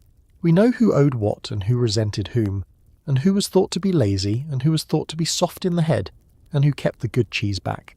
We know how they talked to each other in doorways. We know how they combed each other's hair for lice by the fire in the evenings, one head in another's lap, patient, unhurried, hour after hour, which was, incidentally, one of the great social technologies of the place, because delousing takes a long time and your hands are busy and your mouth isn't. And the entire information economy of a mountain village ran on that. If you want to know where gossip lives, it lives in someone's fingers going carefully through someone else's hair. It is intimate and it is tender, and it is absolutely a listening post. We know the shape of their days, we know what they thought happened after you died, not what the church told them, what they actually thought, muttered on a hillside, half heretical, half invented, entirely their own. And we know all of it because between 1318 and 1324, a man sat in a room and asked them questions, and they answered, because the alternative to answering was worse. His name was Jacques Fournier. He was Bishop of Pamiers. He would later become Pope Benedict XII, which tells you something about how this work was regarded by his employers. He was conducting an inquisition into heresy, hunting the last of the Cathars in the mountains, and he was extraordinarily, hideously good at it, because here is what made him dangerous. He was not a brute you can survive in a sense. A brute wants a confession, and will take any confession, and a clever peasant can hand him one and go home. Fournier did not want any confession. He wanted the true one. He was an acute psychologist. He was pitiless. He was meticulous. He listened. He let people talk and talk and talk, past the point where they were being careful, and then he asked the small, quiet follow-up question, about a detail they had mentioned 40 minutes earlier and forgotten they had mentioned, and he wrote down the answer. He wanted the beds, he wanted the lice. He wanted to know who was at the fire and what was said, and in what order, and who left the room, and what they were wearing, and how they seemed. Not because he was curious about peasant life, because heresy hides in the details, and a man who can tell you the texture of an evening cannot easily invent one. So he took the texture, all of it, and it went into a register, in Latin in order, and the register survived. And so, 650 years later, a French historian opened that register and did something nobody had quite done before. He read it not as a record of heresy, but as a record of a village. Every interrogation read against the grain, every terrified digression treated as evidence, not of guilt but of life. He wrote a book about it in the mid-70s and called it After the Village, with a subtitle about the promised land of error. And it did what almost nothing in medieval history had done. It made 100 dead peasants into people with faces. The book maps their behaviour, their numbers, how they thought, what they believed the universe was made of, and what shape they thought it had. The daily life of the village, and the daily life of the mountain pastures above it, which is where we are going next, and which is where this story has its heart. And you cannot get away from where it came from. Every warm human detail in that book, every joke recorded, every insult, every moment of gentleness between two people in a cold house, reached us through a man who was collecting it in order to destroy them. That is the trade. We have the village because the village was prosecuted. If Montaigu had been left alone, Montaigu would be a name on a map and a few stones. Historians still argue whether we can trust a word of it, whether testimony given to an inquisitor is a window into a village or a mirror showing the inquisitor his own face, whether these people are talking or performing, whether fear rewrites a memory before it reaches the mouth. Both things are true at once, and the honest reader holds both and reads on anyway, because it is all we have, and it is so much more than we have anywhere else. Now, if you want to understand how the two halves of the last section fit together, the net and the noose, the comfort and the horror, you need to meet the curé. His name was Pierre Clergue, and he was the priest of Montaigu, and he ran it. He was brutal. He was powerful, in the way a man can be powerful in a place with 100 people in it, which is a much more total kind of power than being powerful in a city. Because in a city you can walk away from a man, and in Montaigu you cannot walk anywhere he isn't. He had the parish. He had the family behind him. He had the confessional, which is to say he had the inside of everybody's head, filed alphabetically. And he had appetites, and he indulged them, and the village knew, and the villagers knowing changed nothing at all, which is the most instructive detail in the whole story. And when the Inquisitor came up the mountain, Pierre Clergue did the arithmetic that men like Pierre Clergue have always done. He handed over his enemies, not heretics, enemies. The distinction was available to him, and he declined it. The people he disliked, the people who had crossed his family, the people whose land was inconveniently placed, the people who had said the wrong thing about him at the wrong fire, they went into the register. He fed a machine that burned people, and he used it to settle village business, the kind of business that in a fairer world gets settled by two men not speaking at a wedding. That is what happens when you take a place where everyone knows everything about everyone, and hand one man with a grudge a direct line to an authority that can end lives. The net becomes a net in the other sense. All that intimacy, the hair, the fire, the long unhurried evenings, turns out to be a database, and somebody had the keys. So hold your comfort and your horror together, and remember that they were never separate, and that in Montaigu it took one ambitious priest and one patient bishop, about 6 years to convert the whole warm apparatus of village life into a list of names. But there was one man in that village who was harder to hold, and he is the reason I wanted to bring you up this mountain at all. He was a shepherd, and his name was Pierre Maury. Everything I have told you so far about the medieval world has been about being held in place. The strip in the field, the bell, the oven, the court, the neighbours who can tell you the weight of your dough. A whole life lived inside a circle you could walk across in 20 minutes, watched from every angle, from birth to the churchyard. No exit. Pierre Maury walked out of that circle every year of his life and came back when he felt like it. That is what a shepherd was. Not a man with a crook standing picturesquely on a slope in a stained glass window. A man who moved.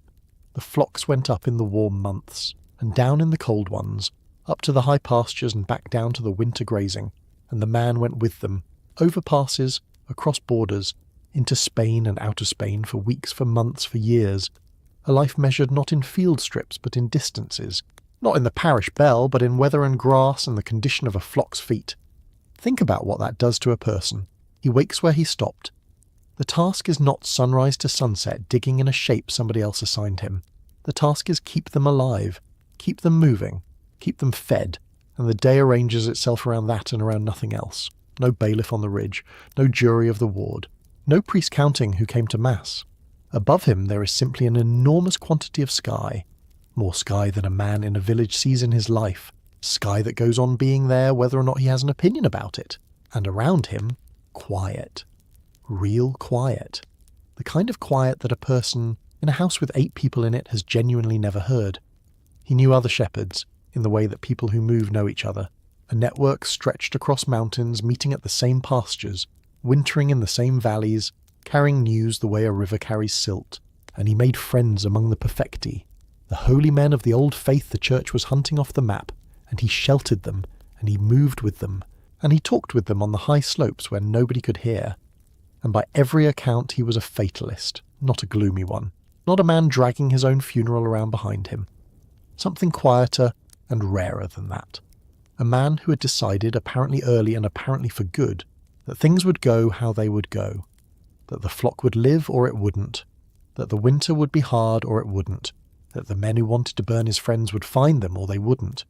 He seems to have held his own life the way you hold a bird, attentively but with an open hand. And I want to be careful here, because it would be so easy to make him a poster. Free man of the mountains. No boss, no bell, no clock, just him and the sky and a philosophy. You can practically see the merchandise. But it is worth saying plainly what he actually had, because he had the thing this entire long night has been circling. He had a life that was not measured against anything he could fail. There was no target. There was no quota. There was no ledger in which Pierre Maury was behind. There was a flock, and there was terrain, and there was weather, and none of those things were disappointed in him. Weather does not think you are underperforming. Mountain has never once wondered why you haven't done more with your potential. Historians still argue whether Pierre Maury's fatalism was a genuine philosophy he arrived at, or a survival posture that a hunted man adopts because the alternative is going mad, or simply the ordinary common sense of anyone, whose livelihood depends on things that do not care about him, and you can pick whichever you like. I don't think he'd mind. I don't think he'd have taken much interest in the question, honestly, which may itself be the answer. Quirky and a little marvellous when you sit with it. Of all the people in that village, the one who lived closest to what we would now sell as wellness, the walking, the sky, the animals, the silence, the deliberate lightness of grip, was a semi-literate shepherd who was technically a fugitive. He went to Spain, he came back. That is the sentence. He came back. He didn't have to. That is the part I cannot put down. He was the one person in this whole story with an exit, an actual working exit. The only man on this mountain who could have simply kept walking and become nobody's problem forever. He had the legs, he had the trade, he had the network. He had a border he'd crossed so many times it was less a border than a commute. He could have vanished into Catalonia and grown old with a flock, and died in the sun with nobody writing anything down. He came back, because his people were here, his friends, the pastures he knew, the valleys where he understood exactly which grass came up when. Because being nobody somewhere else is not actually freedom. It is just absence, and absence gets cold, because the same net that strangles is the net that holds, and he had been raised in it, and it had his heart, and he came back up the passes into the country where the Inquisitor was working, and he disappeared into the Inquisitor's prison. That's it. That is where the register stops carrying him. The man who moved for a living, who wintered in one kingdom and summered in another, who owned nothing you could confiscate and belonged to no field, put in a room and kept there. I have been turning that over the whole time I've been telling you this. The most free man in the story. The lightest hands, the widest sky, the least to lose, and it did not save him. Not 1 hour of it. All that walking, all that weather, all that hard-earned open-handedness in the face of a universe that owed him nothing. And the machine came up the mountain anyway, and it had his name, because a priest with a grudge in a village of 100 people had written it down. Freedom is not a personality, it is not a practice, it is not something you can achieve inwardly, and then carry through a door that locks behind you.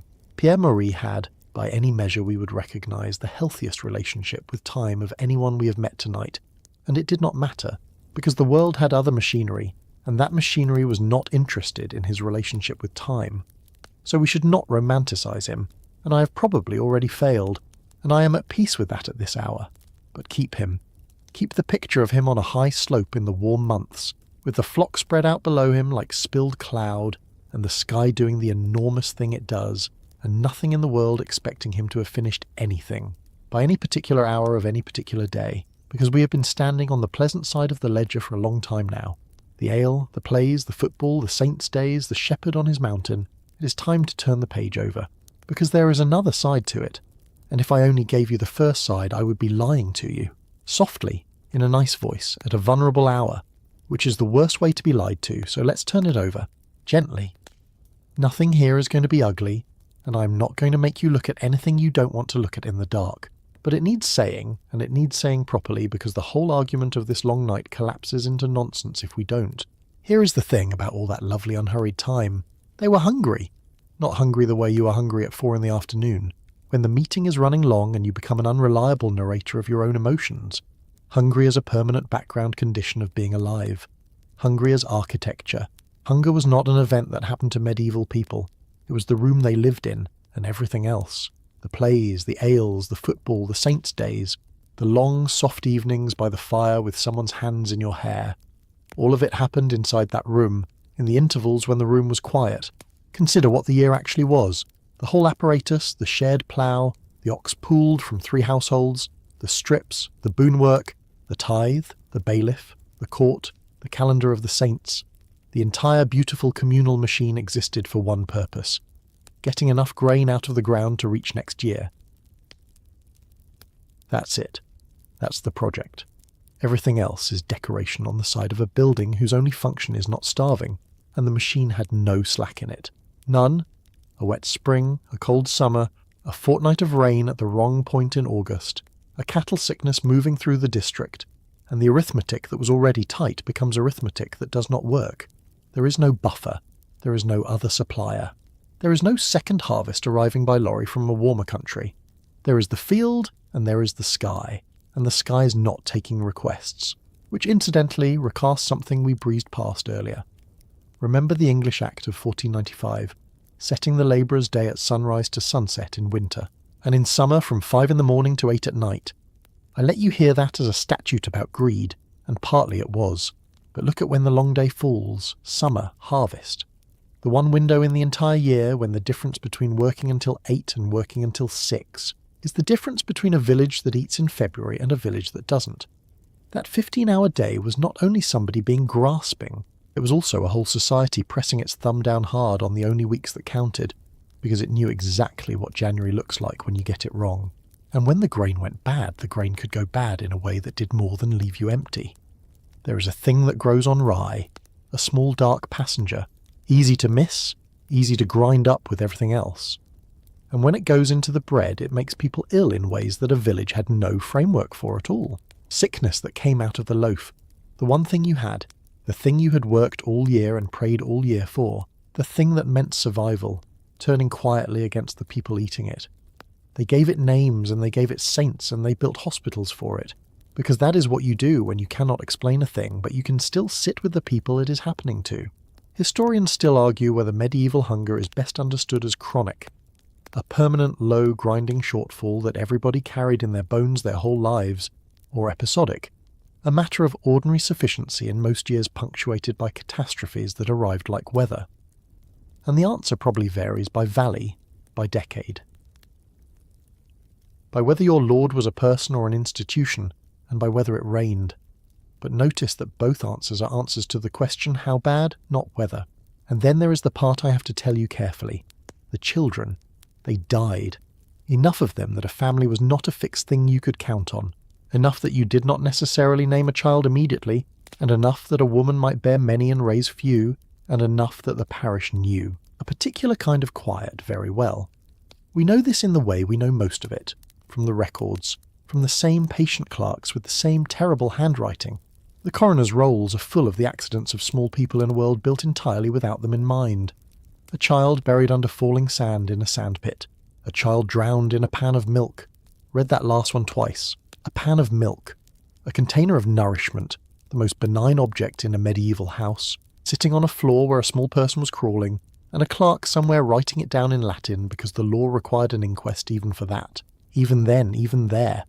A jury summoned, neighbours standing in a doorway, a verdict recorded, a name entered, the paperwork of an unbearable Tuesday. That is what no exit means. It doesn't mean you can't leave the village. It means there is nowhere to take the child. There is no ward, no drip, no antibiotic, no ambulance, no number to call it to in the morning, no second opinion. There is a wise woman and a prayer and the parish. And the parish is doing absolutely everything it can, and everything it can is not enough. And everybody understands that and nobody says it. So when we get to the end of tonight and I ask you to weigh all this up, I want you holding both sides in your two hands at once. On one side, a life with fewer working hours than yours, and a third of the year given over to holy days, and a day shaped by tasks instead of a clock, and evenings that went on, and a village that would never once let you disappear. On the other, this. Hunger as a structural fact. Bread that could betray you. Children who did not come through. And no exit. Not from the village, not from the field, not from the year, not from any of it. They were not less stressed because they had found some secret. They were less stressed, if they were, about one particular thing. The modern sensation of being behind, of failing a number, of a clock you can disappoint. They had other things instead. They had February, and they knew it was coming every year, from the moment the lights started going, which is perhaps why they made such an enormous fuss on the days when it wasn't. And then the famine loosens its grip, the way weather does, without apology and without explanation, and the harvests come back and the barns fill. And the children who are hungry for those long grey years grow up with a certain carefulness around bread that never entirely leaves them. The village exhales, it buries what it has to bury, it mends what it lets slide, it goes back to the strips and the sheep, and the long, soft, unwinnable argument with the soil. And it assumes, because people always assume this in every century and you do it too, lying there in the warm dark thinking the hard part is behind you, that it has already met the worst thing that will ever happen to it. It has not. The thing that comes next arrives the way everything arrives in your world, through the market. Not on a proclamation, not from the pulpit, not carried in by a herald with a good voice and a clean tabard. It comes as talk. A carter mentions a town he no longer goes to. A woolman says the road south is quiet in a way roads are not supposed to be quiet.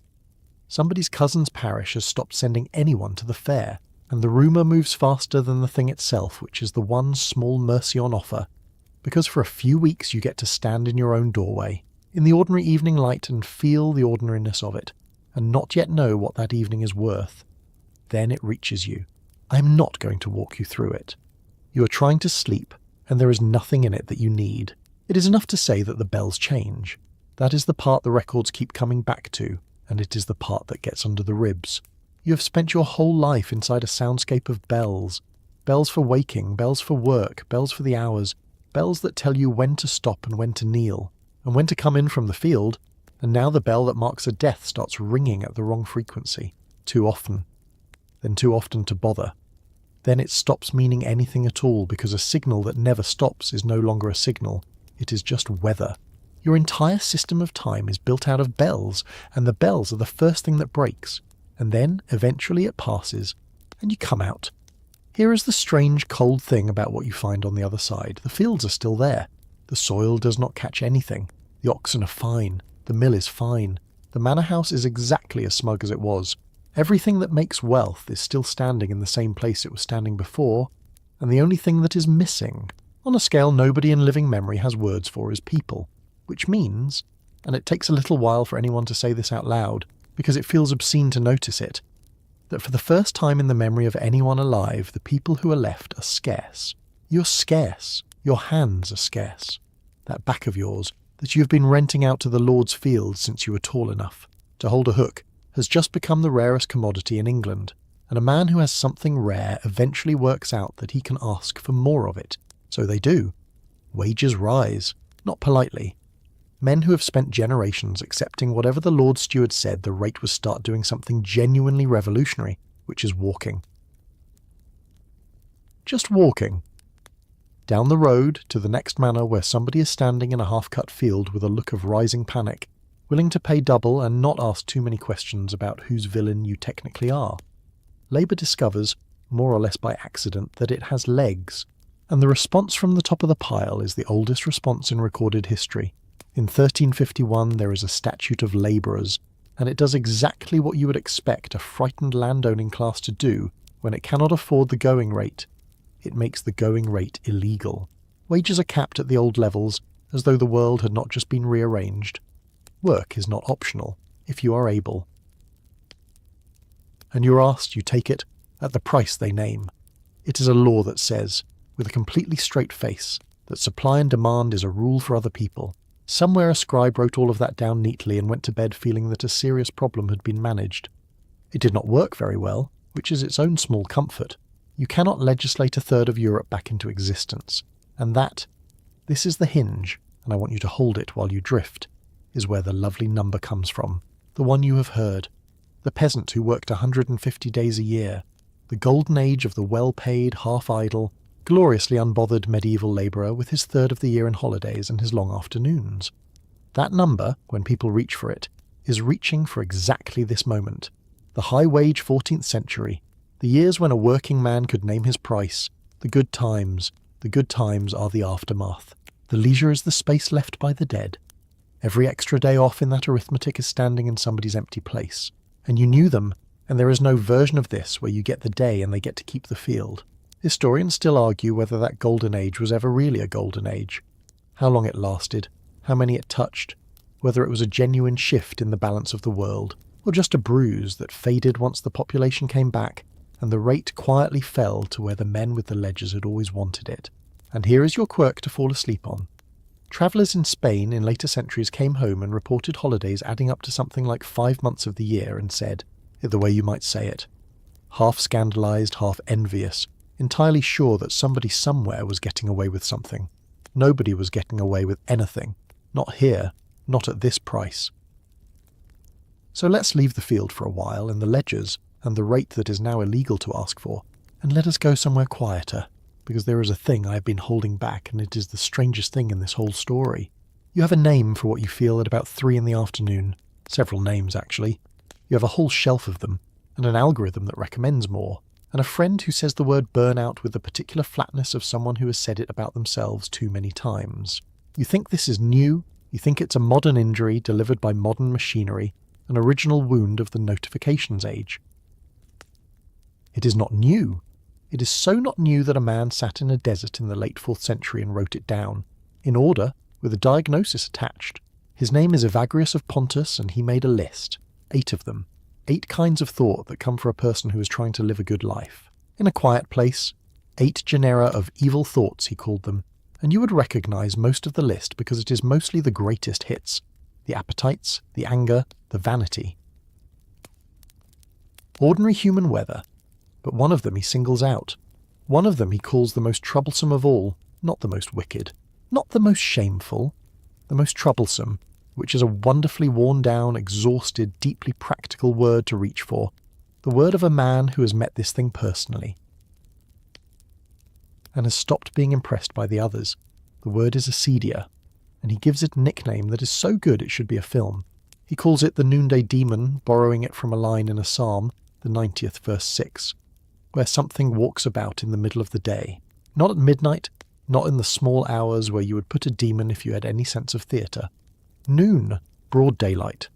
The middle of the working afternoon, when the light is flat and hot and nothing is happening and nothing is going to happen, and there is no drama available anywhere, and that is precisely when it comes for you. Whoever put that image together understood something about human beings that took the rest of us about 1600 years to catch up on. Despair does not necessarily arrive in the dark with a candle guttering. Quite often it arrives at 2 in the afternoon on a Tuesday in perfectly adequate lighting, while you are technically fine. The idea travels west, carried by a man called John Cassian, who takes what the desert learned and hands it to Latin Christendom, where it settles in and becomes part of the furniture. And Cassian, describing what this actually looks like in a real person in a real room, gives us a picture that I would like you to sit with for a moment, because I think about it more than is probably healthy. He describes monks looking about anxiously this way and that, sighing that no brother comes to visit them, and going out and looking up at the sun frequently as if it were too slow in setting. That is it. That is the whole thing. Somebody wrote that down more than a millennium and a half ago, and it is a man refreshing an empty inbox, looking this way and that. That is you checking 3 apps in rotation and finding nothing in any of them, and then checking the first one again in case it has changed in the last 11 seconds, sighing that no brother comes to visit. That is the specific undignified ache of a phone that is not ringing. And glancing up at the sun, as if it is too slow in setting. My friend, that is the clock in the corner of your screen. That is you at 3:30 doing the arithmetic on how much of the afternoon is left and being genuinely offended by the answer. The Desert Fathers did not have a clock. They had the actual sun, and they still stood outside and glared at it for not moving fast enough. There is no new thing under the sun, including the sun being annoying. But here is the turn, and it is a genuine loss. Acedia does not survive as itself. Along comes Pope Gregory I, who is tidying up the list.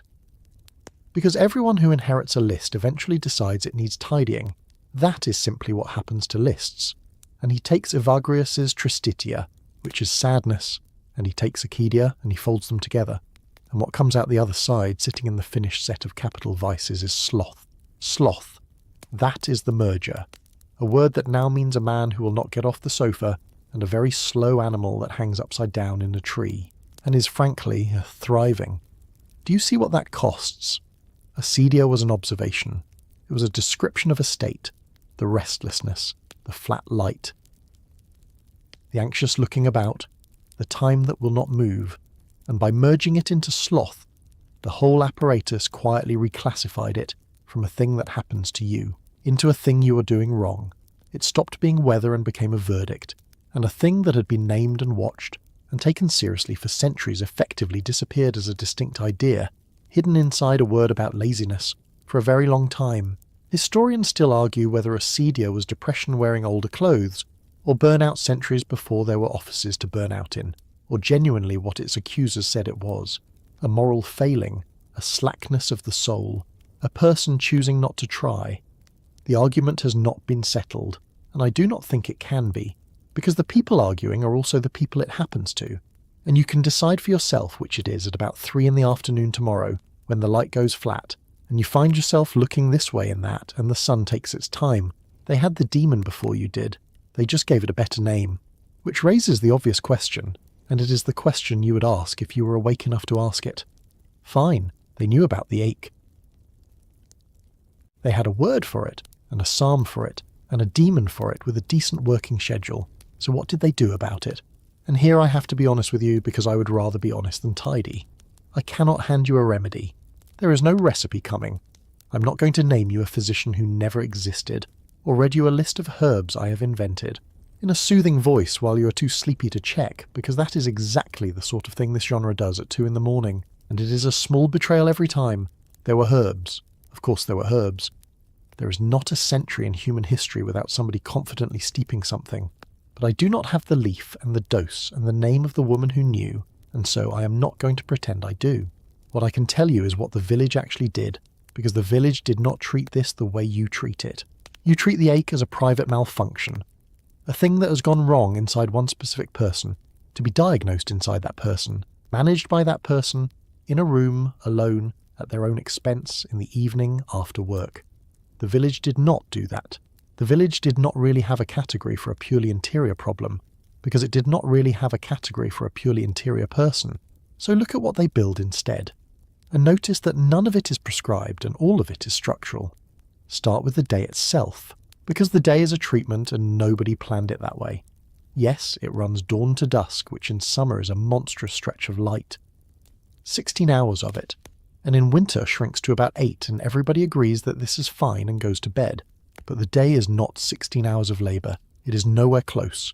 The day is intermittent. It is punctured. There is breakfast in it. There is lunch. There's a refreshment break in the mid-morning and another in the mid-afternoon, and this is the one I want you to hear properly.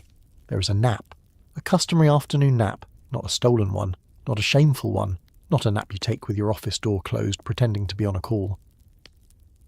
A customary one, which means it is a rule, which means somebody putting a boot in your ribs and shouting about productivity would be the one breaking the norm, not you. And notice where the nap falls. Mid-afternoon, right in the middle of the demon's shift. Whatever else that is, it is a village that has arranged, entirely without theory, to be unconscious during the worst hour of the day, then the rhythm underneath it. The work here is not measured against a number you can miss. It is task-shaped. You're not doing 8 hours, you're getting the hay in. The task lengthens the day or shortens it, and when the task is done, the day is done, and there is no separate ledger somewhere quietly noting that you were 4 hours late. There is almost no line between work and life at all. The talking and the labour are the same activity. The gossip happens over the same furrow as the cutting, and a man who works slowly while telling a long story is not stealing anything from anyone. He's just a man telling a long story. This sounds like nothing. It is not nothing. It means there is no clock you can fail, and then the big machinery. The holy days, which are not days off in your sense. They are days that belong to everyone at once. The whole apparatus of the year, dropping a festival into the calendar with the reliability of a heartbeat. Ascension Day, on the Thursday after Rogation Sunday. Whit Sunday, 10 days after that.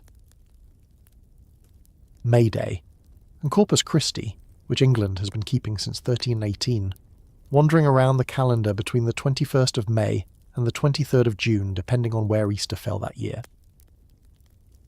Dragging the whole town out into the street.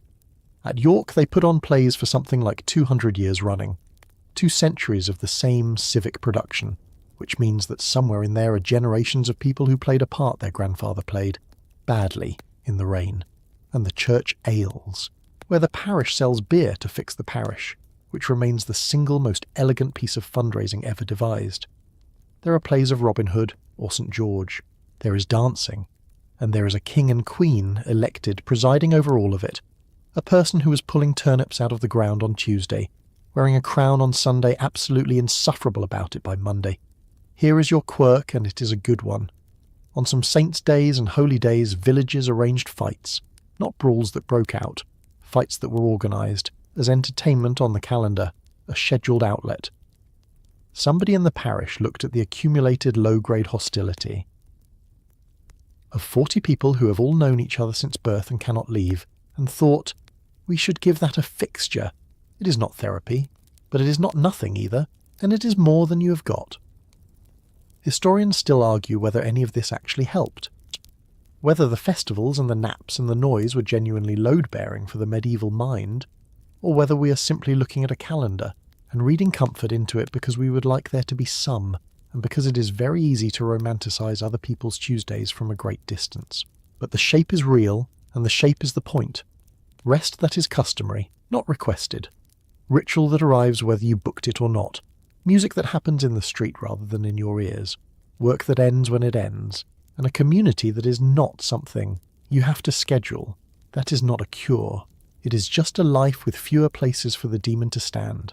And there is one more piece of the machinery, and it is the piece I find hardest to look at without something complicated happening in my chest, because the ache is one thing.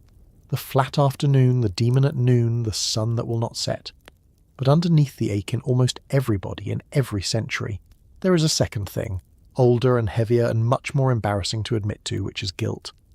The low continuous hum of having done something, or not done something, or being, in some way you could not defend in front of a jury but are entirely certain about at 2 a.m, not quite what you should be. You have that. You know you have that. And here is the question nobody asks you. What is your procedure for getting rid of it? You do not have one. That is not an insult. It is just true. You have coping. You have processing, which is a word that means thinking about it repeatedly, and calling it work. You have at best a conversation with someone kind who says none of that was your fault, which is lovely and lasts about 40 minutes. But you do not have a procedure. There is no moment in your calendar where a thing is named out loud, in a specific place, at a specific time, by a person whose actual job it is to receive it, and then formally, ceremonially, with authority, lifted off you. Nobody in your life has the power to lift anything off you. You're carrying every single thing you have ever done, and there is no counter you can put it down on. They had a counter. That is what the whole apparatus of confession and penance is, if you strip the theology away and look at it as plumbing. It is a mechanism for the disposal of guilt, and the reason it works, insofar as it works, and hold that thought, is that it has all the parts you are missing. It is scheduled. It comes round with the calendar, the way the bells come round, whether you feel like it or not, which means you cannot avoid it by simply never getting to it, the way you avoid everything else. It is spoken. The thing has to leave your mouth and enter the air, and anyone who has ever said a bad thing out loud for the first time knows that the saying is most of the work. It is received. Somebody hears it and does not run out of the building. It is priced.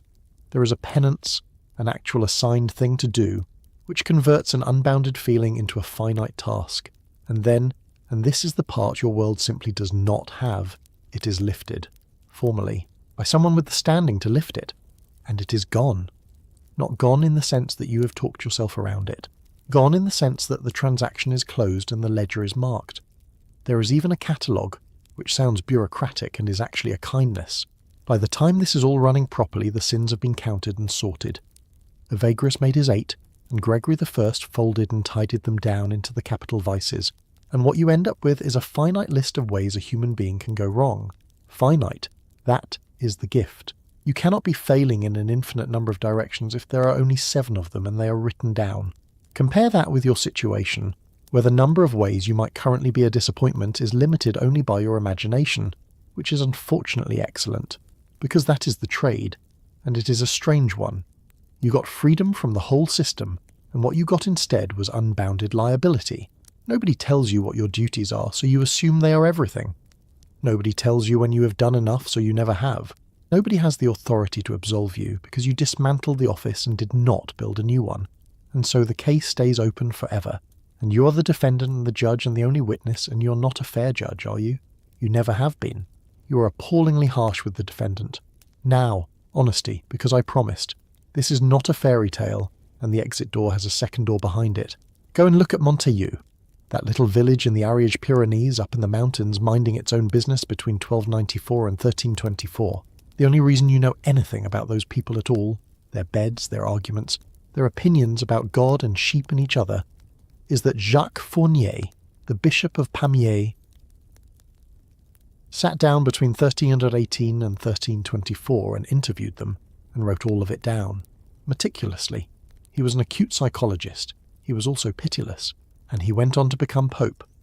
This single richest record of ordinary medieval interior life we possess exists because a brilliant, merciless man was very, very good at getting people to talk about what was inside them, and had reasons for wanting it that had nothing to do with their comfort. And their own curé, Pierre Clergue, the man in the village whose job it was to receive all this, brutal, powerful, and entirely capable of handing his enemies to the Inquisitor, when it suited him. So the confessor could be the safest man in your world or the most dangerous, and often you did not get to choose, and sometimes he was both in the same week.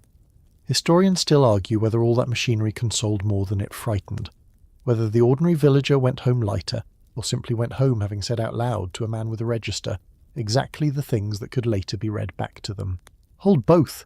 It is what this whole night keeps asking of you. But the counter was real. There was a place to put it down. You would like a counter. Admit it. You're lying there right now with the whole pile on your chest and no one to hand it to. But before you get too comfortable in that village, and you are getting comfortable, I can hear it, you have been lying there for the last 10 minutes quietly pricing up a cottage. Let me take the cosy thing away from you for a while, because I've been telling you about naps and bells and the king and queen of the church ale, and if I stop there I have lied to you by arrangement, which is the most respectable kind of lying and still lying. Here is the part of the medieval world that nobody puts in the soft focus painting. You are surrounded by paperwork, not the flimsy kind, the kind with teeth. Start with the simplest fact, which is that you do not own yourself. Not entirely. Not in the way you assume the word owning works. There is a lord, and the lord has a claim, a real enforceable written down claim on your labour, not on your output, on your body and its hours. There is such a thing as boon work, which is work you do on his land for him, because you owe it, and the fact that it lands in the exact week your own strip needs you most is not a coincidence, and is not negotiable, and there is nobody to escalate it to. Your harvest has a competitor, and the competitor sets the schedule, then rent, then tithes which come off the top before you have worked out whether there is anything underneath the top, then taxes, which arrive from further away and are somehow always about a war you have not been consulted on, and then debt, which is the quiet one, the one that does not announce itself, the one that starts as a favour in a bad year and is still there 4 years later doing arithmetic in the dark, and all of it is written down. That is the thing people get wrong about this century. They imagine it as pre-administrative, as a world too muddy and too illiterate for bureaucracy, a place where you could simply disappear behind a hedge and be free. No, the medieval world is a world of records. It is obsessed with records. There is a court in your village, and it meets and it remembers, and the memory is written, and the writing outlives the man who wrote it and the man he wrote it about. Look at how deep it goes. When somebody dies suddenly, a fall, an accident, something nobody expected, the machinery does not just come for the dead, it comes for whoever found them. The coroner is summoned, and the sheriffs and a jury is called from the ward where the death happened and from the wards next to it, and that jury can be 12 men, or it can be closer to 50, which is an extraordinary amount of your neighbours to have standing in a room being official at each other, and they record the place, and the name, and the circumstances, and the verdict, and the jurors' names, all of them, and the name of the first finder, the actual person who walked in and saw it. And then, because that is not enough, they record the names of the pledges, the people who vouch for the first finder, who stand for him. Which means that in this world, discovering something terrible does not make you a witness. It makes you a legal category. You have to be vouched for. Somebody has to guarantee you on the record forever, because you were the one who happened to open the door. That is your quirk, and it is not a warm one. There is a negligence case from 1396 sitting in those records. Someone, 630 years ago, was found to have not been careful enough, and the not being careful enough was written down, and here it is, still legible, still saying so.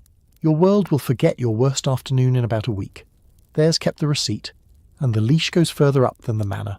Remember 1351, and what the Statute of Labourers actually says underneath the wage caps.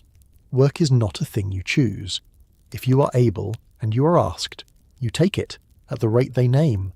There is a law about the price of your hands, and later, under Henry VII, an act in 1495 sits down and legislates the working day itself. Winter from sunrise to sunset, and in summer from 5 in the morning until 8 at night. 5 in the morning, written into statute. There is a parliament in England that has taken the time to specify in law exactly when you get up. So when I tell you that medieval time was not measured against a clock you could fail, understand precisely what I mean and precisely what I do not. I do not mean nobody was counting. Everybody was counting. There were more people counting you than count you now. The steward, the priest, the court, the jury, the lord, the king, and every single neighbour you have, who all know exactly what you owe and to whom, and since when. It is simply that they were counting different things. They were counting duties, and days, and debts, and dues. They were not counting your productivity, because the concept had not been invented yet. And honestly, you should not thank them for that, because what they had instead was a claim on your actual physical body in the 4th week of August, and the thing that finishes it, the thing that makes all the rest of it heavier than any of it deserves to be on its own, is that there is no exit. None. You cannot resign from a manor. You cannot move cities and start again as someone with a clean file. You cannot go somewhere the record does not follow, because the record is your neighbours, and your neighbours are the only world there is. Whatever you are in that village at 17, you are broadly still it at 50, and everybody remembers, and there is no fresh start available at any price. Historians still argue whether all that structure was, on balance, a cage or a scaffold, whether being held that tightly by that many people was mostly a weight to carry, or mostly a floor to stand on. And I suspect the honest answer is that it depended entirely on whether the village liked you. Fewer hours is not less suffering. Hold that. It has to sit right next to the naps and the ale and the plays, and it does not cancel them, and they do not cancel it. And here is the quiet thing about all of it. The tithe sheaf leaning in the corner, the debt you owe the alehouse and the debt the alehouse owes you, both of them written down in nobody's book and remembered perfectly by everybody's mother. The boonwork, the rent, the small, endless obligations that sit on your shoulders. In this village, like a cat that has decided your lap is now public property, not one of them is measured in minutes. They are measured in sheaves, in loads, in a strip of land ploughed, a hedge laid, a day given at harvest, in seasons. Your whole life is denominated in things, and in the doing of things, and never once in the ticking of anything. You owe a day. You do not owe 8 hours. And a day in this world is a wonderfully slippery unit. A day is however long the thing takes. In high summer, the light stretches out for something close to 16 hours, and the work stretches out with it, and in the black pit of December you get 8 hours if you're lucky. and the work shrinks to fit, because there is no arguing with the dark. Your bell rings, yes. Your bell has been ringing for the whole of this script, from the first grey shiver of morning to the last soft note over the roofs. But the bell is a servant. The bell answers to the sun, and to the priest, and to the feast on the calendar, and to the season. The bell is not telling you what time it is. The bell is telling you what is happening. There is a difference, and it is the difference this entire episode has been walking toward, slowly, in wet boots. Because somewhere out there, in the great stone churches, in the towers of towns you will never see, in the workshops of men who spent their lives thinking about weights and gears, and the beautiful stubborn problem of how to make a falling thing fall slowly and evenly forever, somebody builds a machine that keeps time. Not a sundial. A sundial is a polite conversation with the sky. A sundial says, "I don't know, ask the sun. The sun's the one with the information." Not a candle marked in rings, not a bowl of water dripping into another bowl. A machine, metal, weights, an escapement, a little mechanical stutter, a thing that catches and releases, and in doing so chops the endless smooth fall of a weight into countable pieces. Tick. And then, with the patience of something that will never once be tired or hungry or in love or grieving, tick. The genius of it is also the horror of it. The machine does not look at the sky. The machine does not care what the sky is doing. You can hang cloud over that town for 11 days. You can bury it in fog until the tower is a rumour, and the machine goes on asserting in the dark, in the wet, with absolute confidence that it is the hour it says it is. It has no doubts. It has never had a doubt in its life. It is the most self-assured object ever built by a species otherwise famous for hedging. And that is the pivot. Before the machine, time is something the sun does, something the year does, something the wheat does when it turns and dries and tells you, without being asked, that it is now, right now, drop your cup the moment. After the machine, time is something a device asserts. Time becomes a claim. And the moment time is a claim rather than an observation, it can be written down. And the moment it can be written down, it can be owned. And the moment it can be owned, my friend, it can be bought, sold, rented, stolen, wasted, saved, and you can be late for it. You have never been late for anything in your life. Not here, not in this village. You have been slow and you have been lazy. And you have certainly been accused of both by a reeve with a personal vendetta and a very good memory. But late requires a thing to be late against. Late requires a number that existed before you got there and will sit in judgment over you when you arrive. There is no such number in this mud. The number is coming, though. You can hear it in the law. Late in the medieval world, under Henry VII in 1495, a statute goes out that tries to pin the working day of a labourer to something specific, and what it reaches for is astonishing in its ambition and slightly pathetic in its tools. In winter, sunrise to sunset, which is the old honest answer, the sky's answer. But in summer, 5 in the morning until 8 at night, numbers, actual numbers in an actual statute for actual bodies. Somebody in a room in London decided when your morning starts. He did not ask the sun. He did not ask you. Historians still argue whether the clock changed the way people thought about time, or whether people who had already started thinking about time as a thing to be counted and squeezed went out and commissioned a machine that would agree with them, whether the invention made the anxiety, or the anxiety commissioned the invention. And there is something older still sitting underneath all of it, which is that people have always wanted the day to hurry up. Long before any gear turned in any tower, a monk in the desert was described looking up at the sun again and again, over and over, as if it were being deliberately slow about setting. That is the oldest recorded version of checking the clock, except he had no clock. He had the sky, and the sky refused to be rushed, and so he stared at it anyway, which, honestly, is exactly what you do at 4 in the afternoon on a Thursday, and you have a clock, and it doesn't help either. Nothing helps. The machine just made it possible to be precise about your suffering. So the clock arrives in the world, and it begins, quietly, politely, with no announcement and no bad intentions, to eat it. It eats slowly and it eats politely, and the person who described the meal best was a historian named Edward Palmer Thompson, who in 1967 published an essay in a journal called Past and Present, with a title so dry you could strike a match on it: Time, Work Discipline, and Industrial Capitalism. It is one of those pieces of writing that goes off in your head like a small bulb in a cellar you thought you knew, and the word he gives you, the word this whole muddy episode has been circling since the first bell, is task orientation. Task orientation. Here is what it means. And it means it exactly, so listen with the sleepy half of your brain, because that half understands it better anyway. In a task-oriented world, the work is the task, not the hours, the task. The cow needs milking, you milk the cow.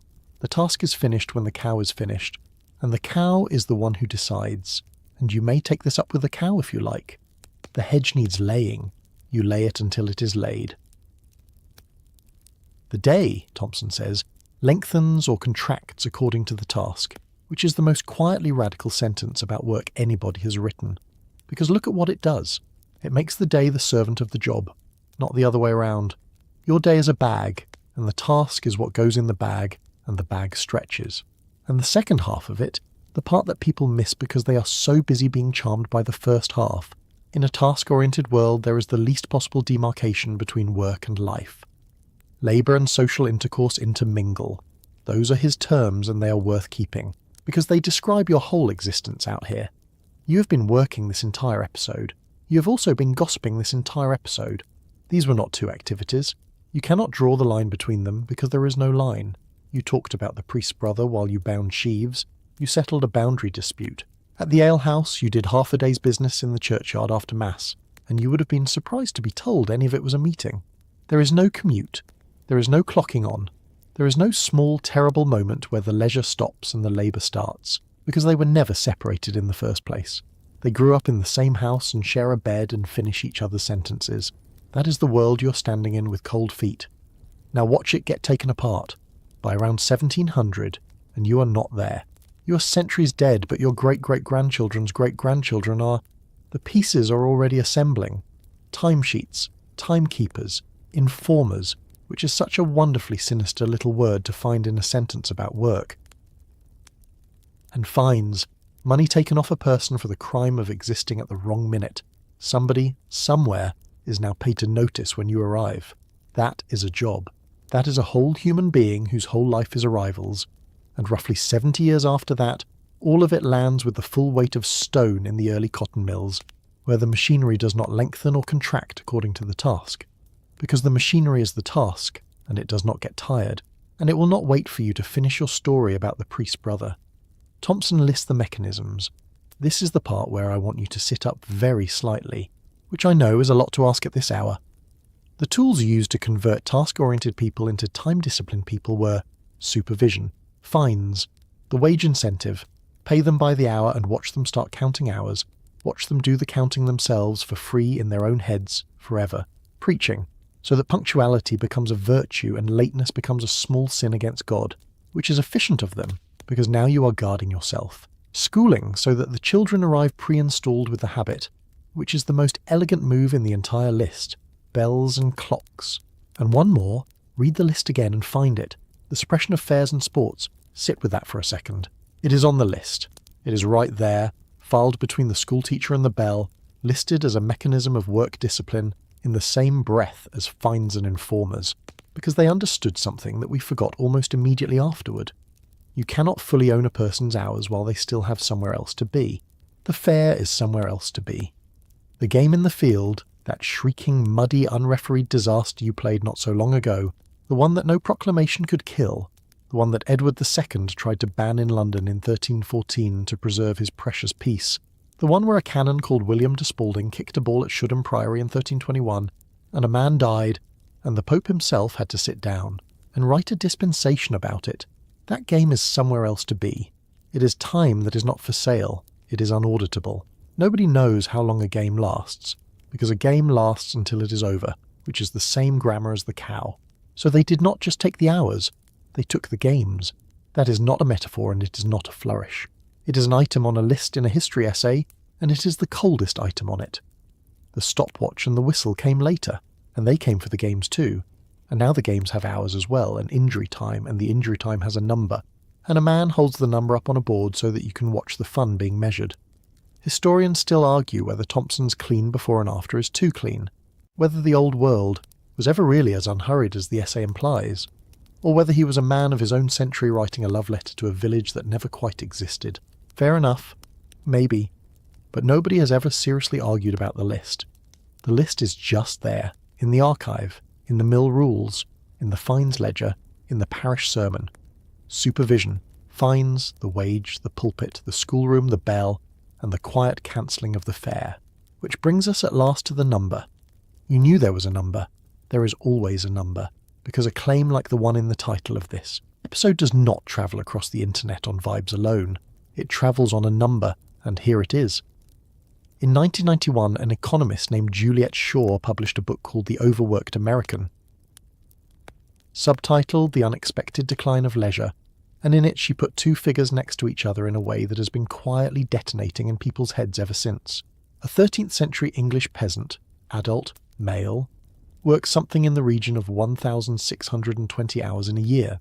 The average American in 1987 worked 1,949, and if you want it fresher, the figure for 2017 comes in around 1,780, which is lower than 1987, and still, look at it, still above the man in the mud. 329 hours. That is the gap between you and the peasant. In 1987, money. That is 8 working weeks. That is a person in a shirt sitting in a meeting for 2 entire months about nothing, while a man in wet wool in the 13th century leans on a hedge and watches him do it. And there is more, and the more is worse. Shaw points out that in high-wage periods and 14th century England after the plague, when there were suddenly far fewer hands and every one of them knew exactly what it was worth, is the great example. Peasants might work no more than 150 days in the year. 150.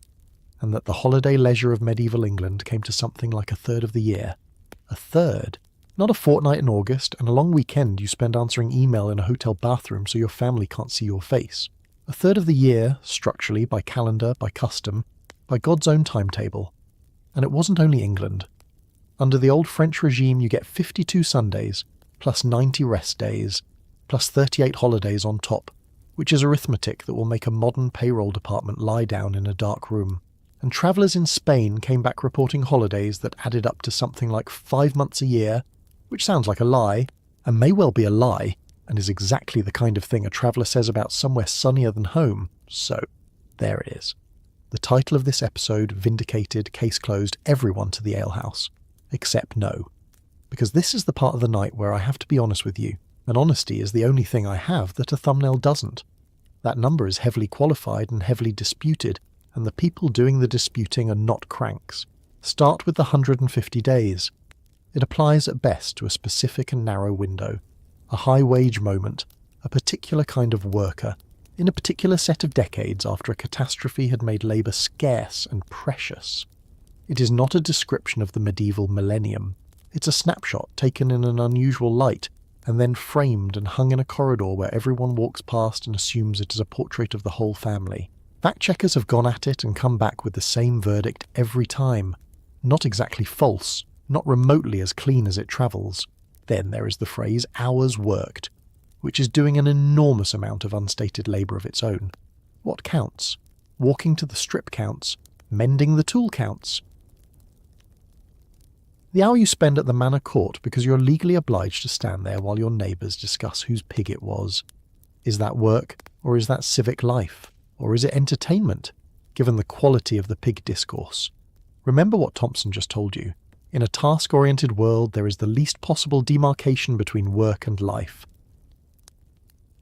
Which is beautiful, and which also means that any attempt to count the work hours in that world requires somebody, 7 centuries later, to walk in and draw a line that the people living there never drew and would not have recognised. You are not measuring the past, you are measuring the ruler. And then there is the thing that makes the whole edifice creak loudest. Look again at the phrase, 13th century English adult male peasant. Male. Where is the woman? She's not in the number and she was not idle. The brewing, the baking, the water, the fire, the cloth, the children, the sick, the old, the dead laid out. None of that stops for a saint's day, because saints do not feed anybody's baby at 3 a.m. Nobody's holiday was ever her holiday. The leisure in that famous statistic is, to a considerable degree, leisure that somebody else was working through, and she left no timesheet because nobody had invented one yet, and when they did invent one they did not think to hand her a copy. Historians still argue whether medieval work can be counted in hours at all, without smuggling in the entire modern idea of an hour. and quietly deleting half the population in the process. And here is the last twist, the one I like the most, the quirky little sting in the tail of the whole argument. Shaw's book was itself a rebuttal. She wasn't writing to romance the Middle Ages. She was writing against a chorus from the 1930s and 40s who had confidently promised that capitalism, machines, efficiency, all of it, would hand the ordinary person more leisure. The 15-hour week, the problem of what to do with all that free time, the great looming crisis of boredom. Somebody genuinely worried about that. Professionally, in print. And Shaw reached back to a 13th century peasant not because he was living the dream, but because he was a stick, and she wanted a stick, and he was the longest one in the shed. So the honest verdict on the number is this. It is not a fact you can lean on. It is an argument you can think with. And an argument you can think with is worth more than a fact you can tweet, which is why we are still here in the dark at this hour holding it. So let's do the ledger properly. Both columns, no cheating, and I'll go first on the side that hurts. Medieval life was not better. I want to say that plainly, because there is a whole genre of gauzy nonsense out there that would have you believe otherwise, and I am not going to sell it to you at 11 at night when your defences are down and you're already half in love with a hedge. It was not better. It was in most of the ways a body can measure considerably worse, and the worse is not abstract, and it does not soften if you look at it in candlelight. Famine, not hunger, not skipping lunch. Famine, the real thing, the kind that arrives because the rain came at the wrong time in the wrong month and there is no second system underneath the first one. Plague, which does not knock.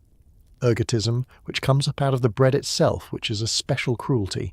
The loaf, the one honest thing in your life turning on you. Pain with nothing to put on top of it. Nothing. Not a thing. You will hold hands and you will bite down. And that is the entirety of the medical apparatus available for the worst hour of your life. And the children. The coroner's rolls in this world catch everything, every sudden and unnatural death. A jury of 12 or 50 neighbours summoned from the ward to stand in a doorway and agree on how it happened. The first finder named, his pledges named. The whole village pressed into the recording of it. And in those rolls, among the drownings and the falls and the fights, you find a child drowned in a pan of milk. A pan of milk. That is the sentence, and it is 700 years old, and it is on parchment because somebody stood in a room and swore to it. There is another buried under sand in a sandpit. This is the world with less stress in it, apparently. And then the thing that is worse than any of it, the item at the bottom of the column that outweighs the rest by a distance. There is no exit. None. You're in this village, and this village is who you are, and there is no other village that will have you, and there is no moving on, no starting over, no fresh start in a warmer town under a name you like better.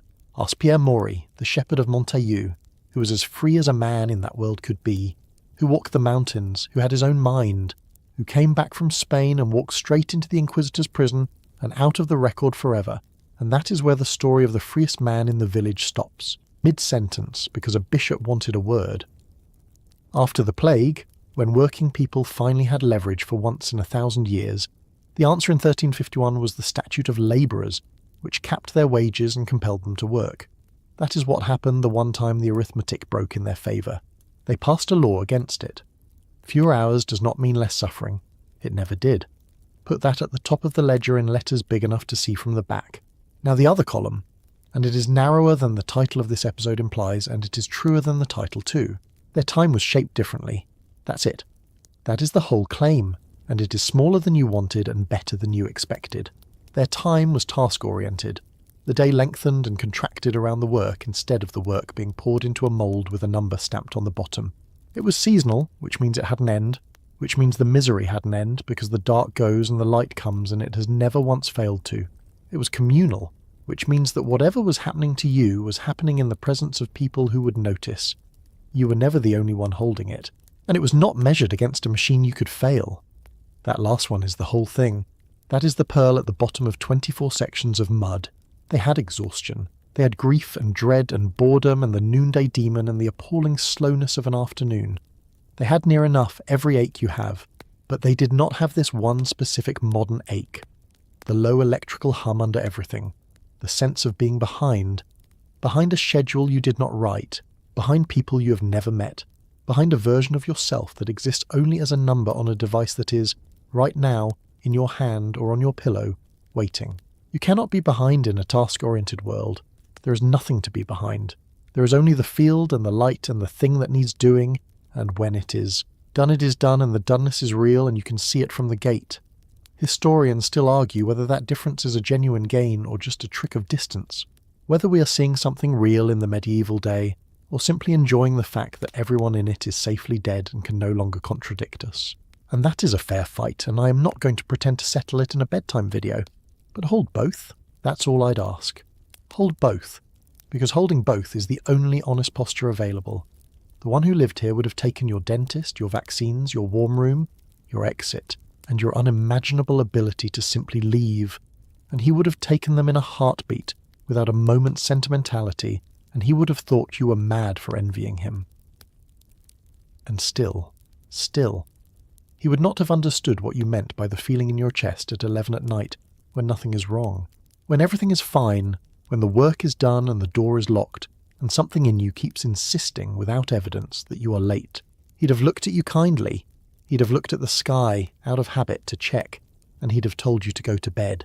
So go back, one last time, back through the gate and down the lane and into the village at the end of the day, because you started here, and it would be rude to leave without saying goodbye. It is dusk. The light has gone that particular colour it only goes in autumn, thin and gold and going, and the field behind you is finished. Not finished in the sense that the hours ran out, but finished in the sense that the thing is done, the strip is ploughed, the task has closed itself, and there is nothing left in it to do. Your back has an opinion about this. Your hands have several. There is dirt in the creases of your knuckles that is going to be there for the rest of your life, and you have made your peace with that in the way you make peace with weather. The bell goes, last one, soft over the roofs, and it isn't telling you a number, it's telling you a thing, that the day is over, that the light is going, that this is the shape of the end. You never once looked at a clock today. You did not check anything. Nothing pinged. Nothing was waiting for you in a small glowing rectangle tapping its foot. There was simply the light, and the work, and the people, and then less light, and then this. Smoke. Wood smoke. Low, lying along the street because the air is heavy. And it gets in your clothes and in your hair, and you will smell of it for the rest of your existence. And you have entirely stopped noticing. Someone's dog, having a strong view about something. Someone laughing 2 doors down, and you know exactly who it is because you know every voice in this village the way you know your own hands, which is a claim almost nobody alive today can make about their street, and which is either the most comforting thing in the world or a nightmare, depending on how much you like your neighbours. Inside. Low door. Duck your head. You have hit it before, and you will hit it again, because the door has been the same height for 40 years, and you have never once learned. The fire's banked. The room is small and dark and warm and smells of smoke and wool and people, and there is nothing in it that needs your attention, and no light in it that you can't put out. Something is boiled. Something is always boiled. You eat it standing mostly, and nobody has an opinion about the presentation, and nobody photographs it, and it is gone in 4 minutes, and it was honestly fine. And here is the last real thing I'll give you, the strangest and softest fact in the whole story. You are not about to sleep for 8 hours. Nobody here is. You're going to have a first sleep, down shortly after the sun goes, deep and heavy, right through to somewhere after midnight, and then you're going to wake. On purpose, not badly, not with your heart going, just awake, in the dark, in the quiet for an hour or two, and it is not a problem, and it is not insomnia, and there is no word for it because it doesn't need one. That waking hour is yours. People prayed in it, talked in it, lay there and thought about absolutely nothing in it, and then, when it had run its course, they went down again into the second sleep and slept until the sun came and got them. The evidence for it sits in more than 500 places. Diaries, medical books, court records, poems. First sleep, second sleep mentioned casually, the way you'd mention lunch. And then it fades. Late 17th century mostly, right about the time the streets get lit and the world starts caring about efficiency, which is either a coincidence or the least subtle clue in history. Historians still argue whether that quiet middle hour was ever really universal, or whether we have gathered up scattered mentions across 400 years and pressed them into a single tidy custom that no actual person living then would have recognised as one. Maybe. Either way, if you wake tonight at 2 a.m. and lie there and your first instinct is to be frightened of it, be a little kinder than that. It might not be a fault. It might just be old. So that is the village, and that is the day, and that is the whole of what I came to tell you. The bell, the field, the mud, the game nobody could ban, the court in the churchyard, the ale, the saint who got you a day off, the number that was never quite true and never quite false, and the man who could not be late, because there was nothing in the world to be late against. That last one is the only claim I would defend to the end. Not that they were happier, not that they were safer, or better fed, or free, because they were frequently none of those things, and I have spent 2 hours refusing to pretend otherwise. Only this, the ache you carry, that low constant humming sense of being behind, needed a machine to invent it, and the machine had not been built yet. They had terrors you have never had to name. This particular one was not among them, and the last small mercy of the medieval night is that it asked nothing of you once the light was gone. There was no evening to optimize. There was no second shift of being a person. The dark arrived, and it simply took everything off the table, and everyone agreed to stop, together at the same time, because there was no other option and no glowing reason to pretend otherwise. Now, let go of the day. The fire is low, the room is warm, the door is shut, and there is nothing on the other side of it that wants anything from you. Let your shoulders come down. They have been up all day. They are allowed down now. Nothing is late. Nothing is behind. There is no bell that will ring for you tonight. The wool is rough and warm, and it smells of smoke. Breathe out, slowly, all the way out.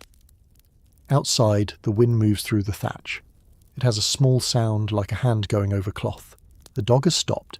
The village has gone quiet. Someone banks a fire 2 doors down, and then even that stops. The dark here is a real dark. Soft. Complete. There is no light in the corner of the room. No small glow waiting. There is no number in this room. Nothing here is counting. Your feet are warm. Your hands are still. The ache in your back is going slowly the way heat goes out of a stone. Let it go. The field is done. The gate is shut. The bell has rung. Everything that needed doing today was done today. What wasn't will keep until morning, and morning will come the way it always comes, without asking you, without hurrying, without a single word. There is nothing to solve now. There is nothing to answer. The day has closed itself, the way a task closes, the way a field closes when the last row is turned. Sleep now. The first sleep is deep, and it is long, and if you wake in the middle of it, in the dark, in the warm, in the quiet, you do not have to do anything about it. Just lie there. Let the night hold you. The sun will find you when it is ready.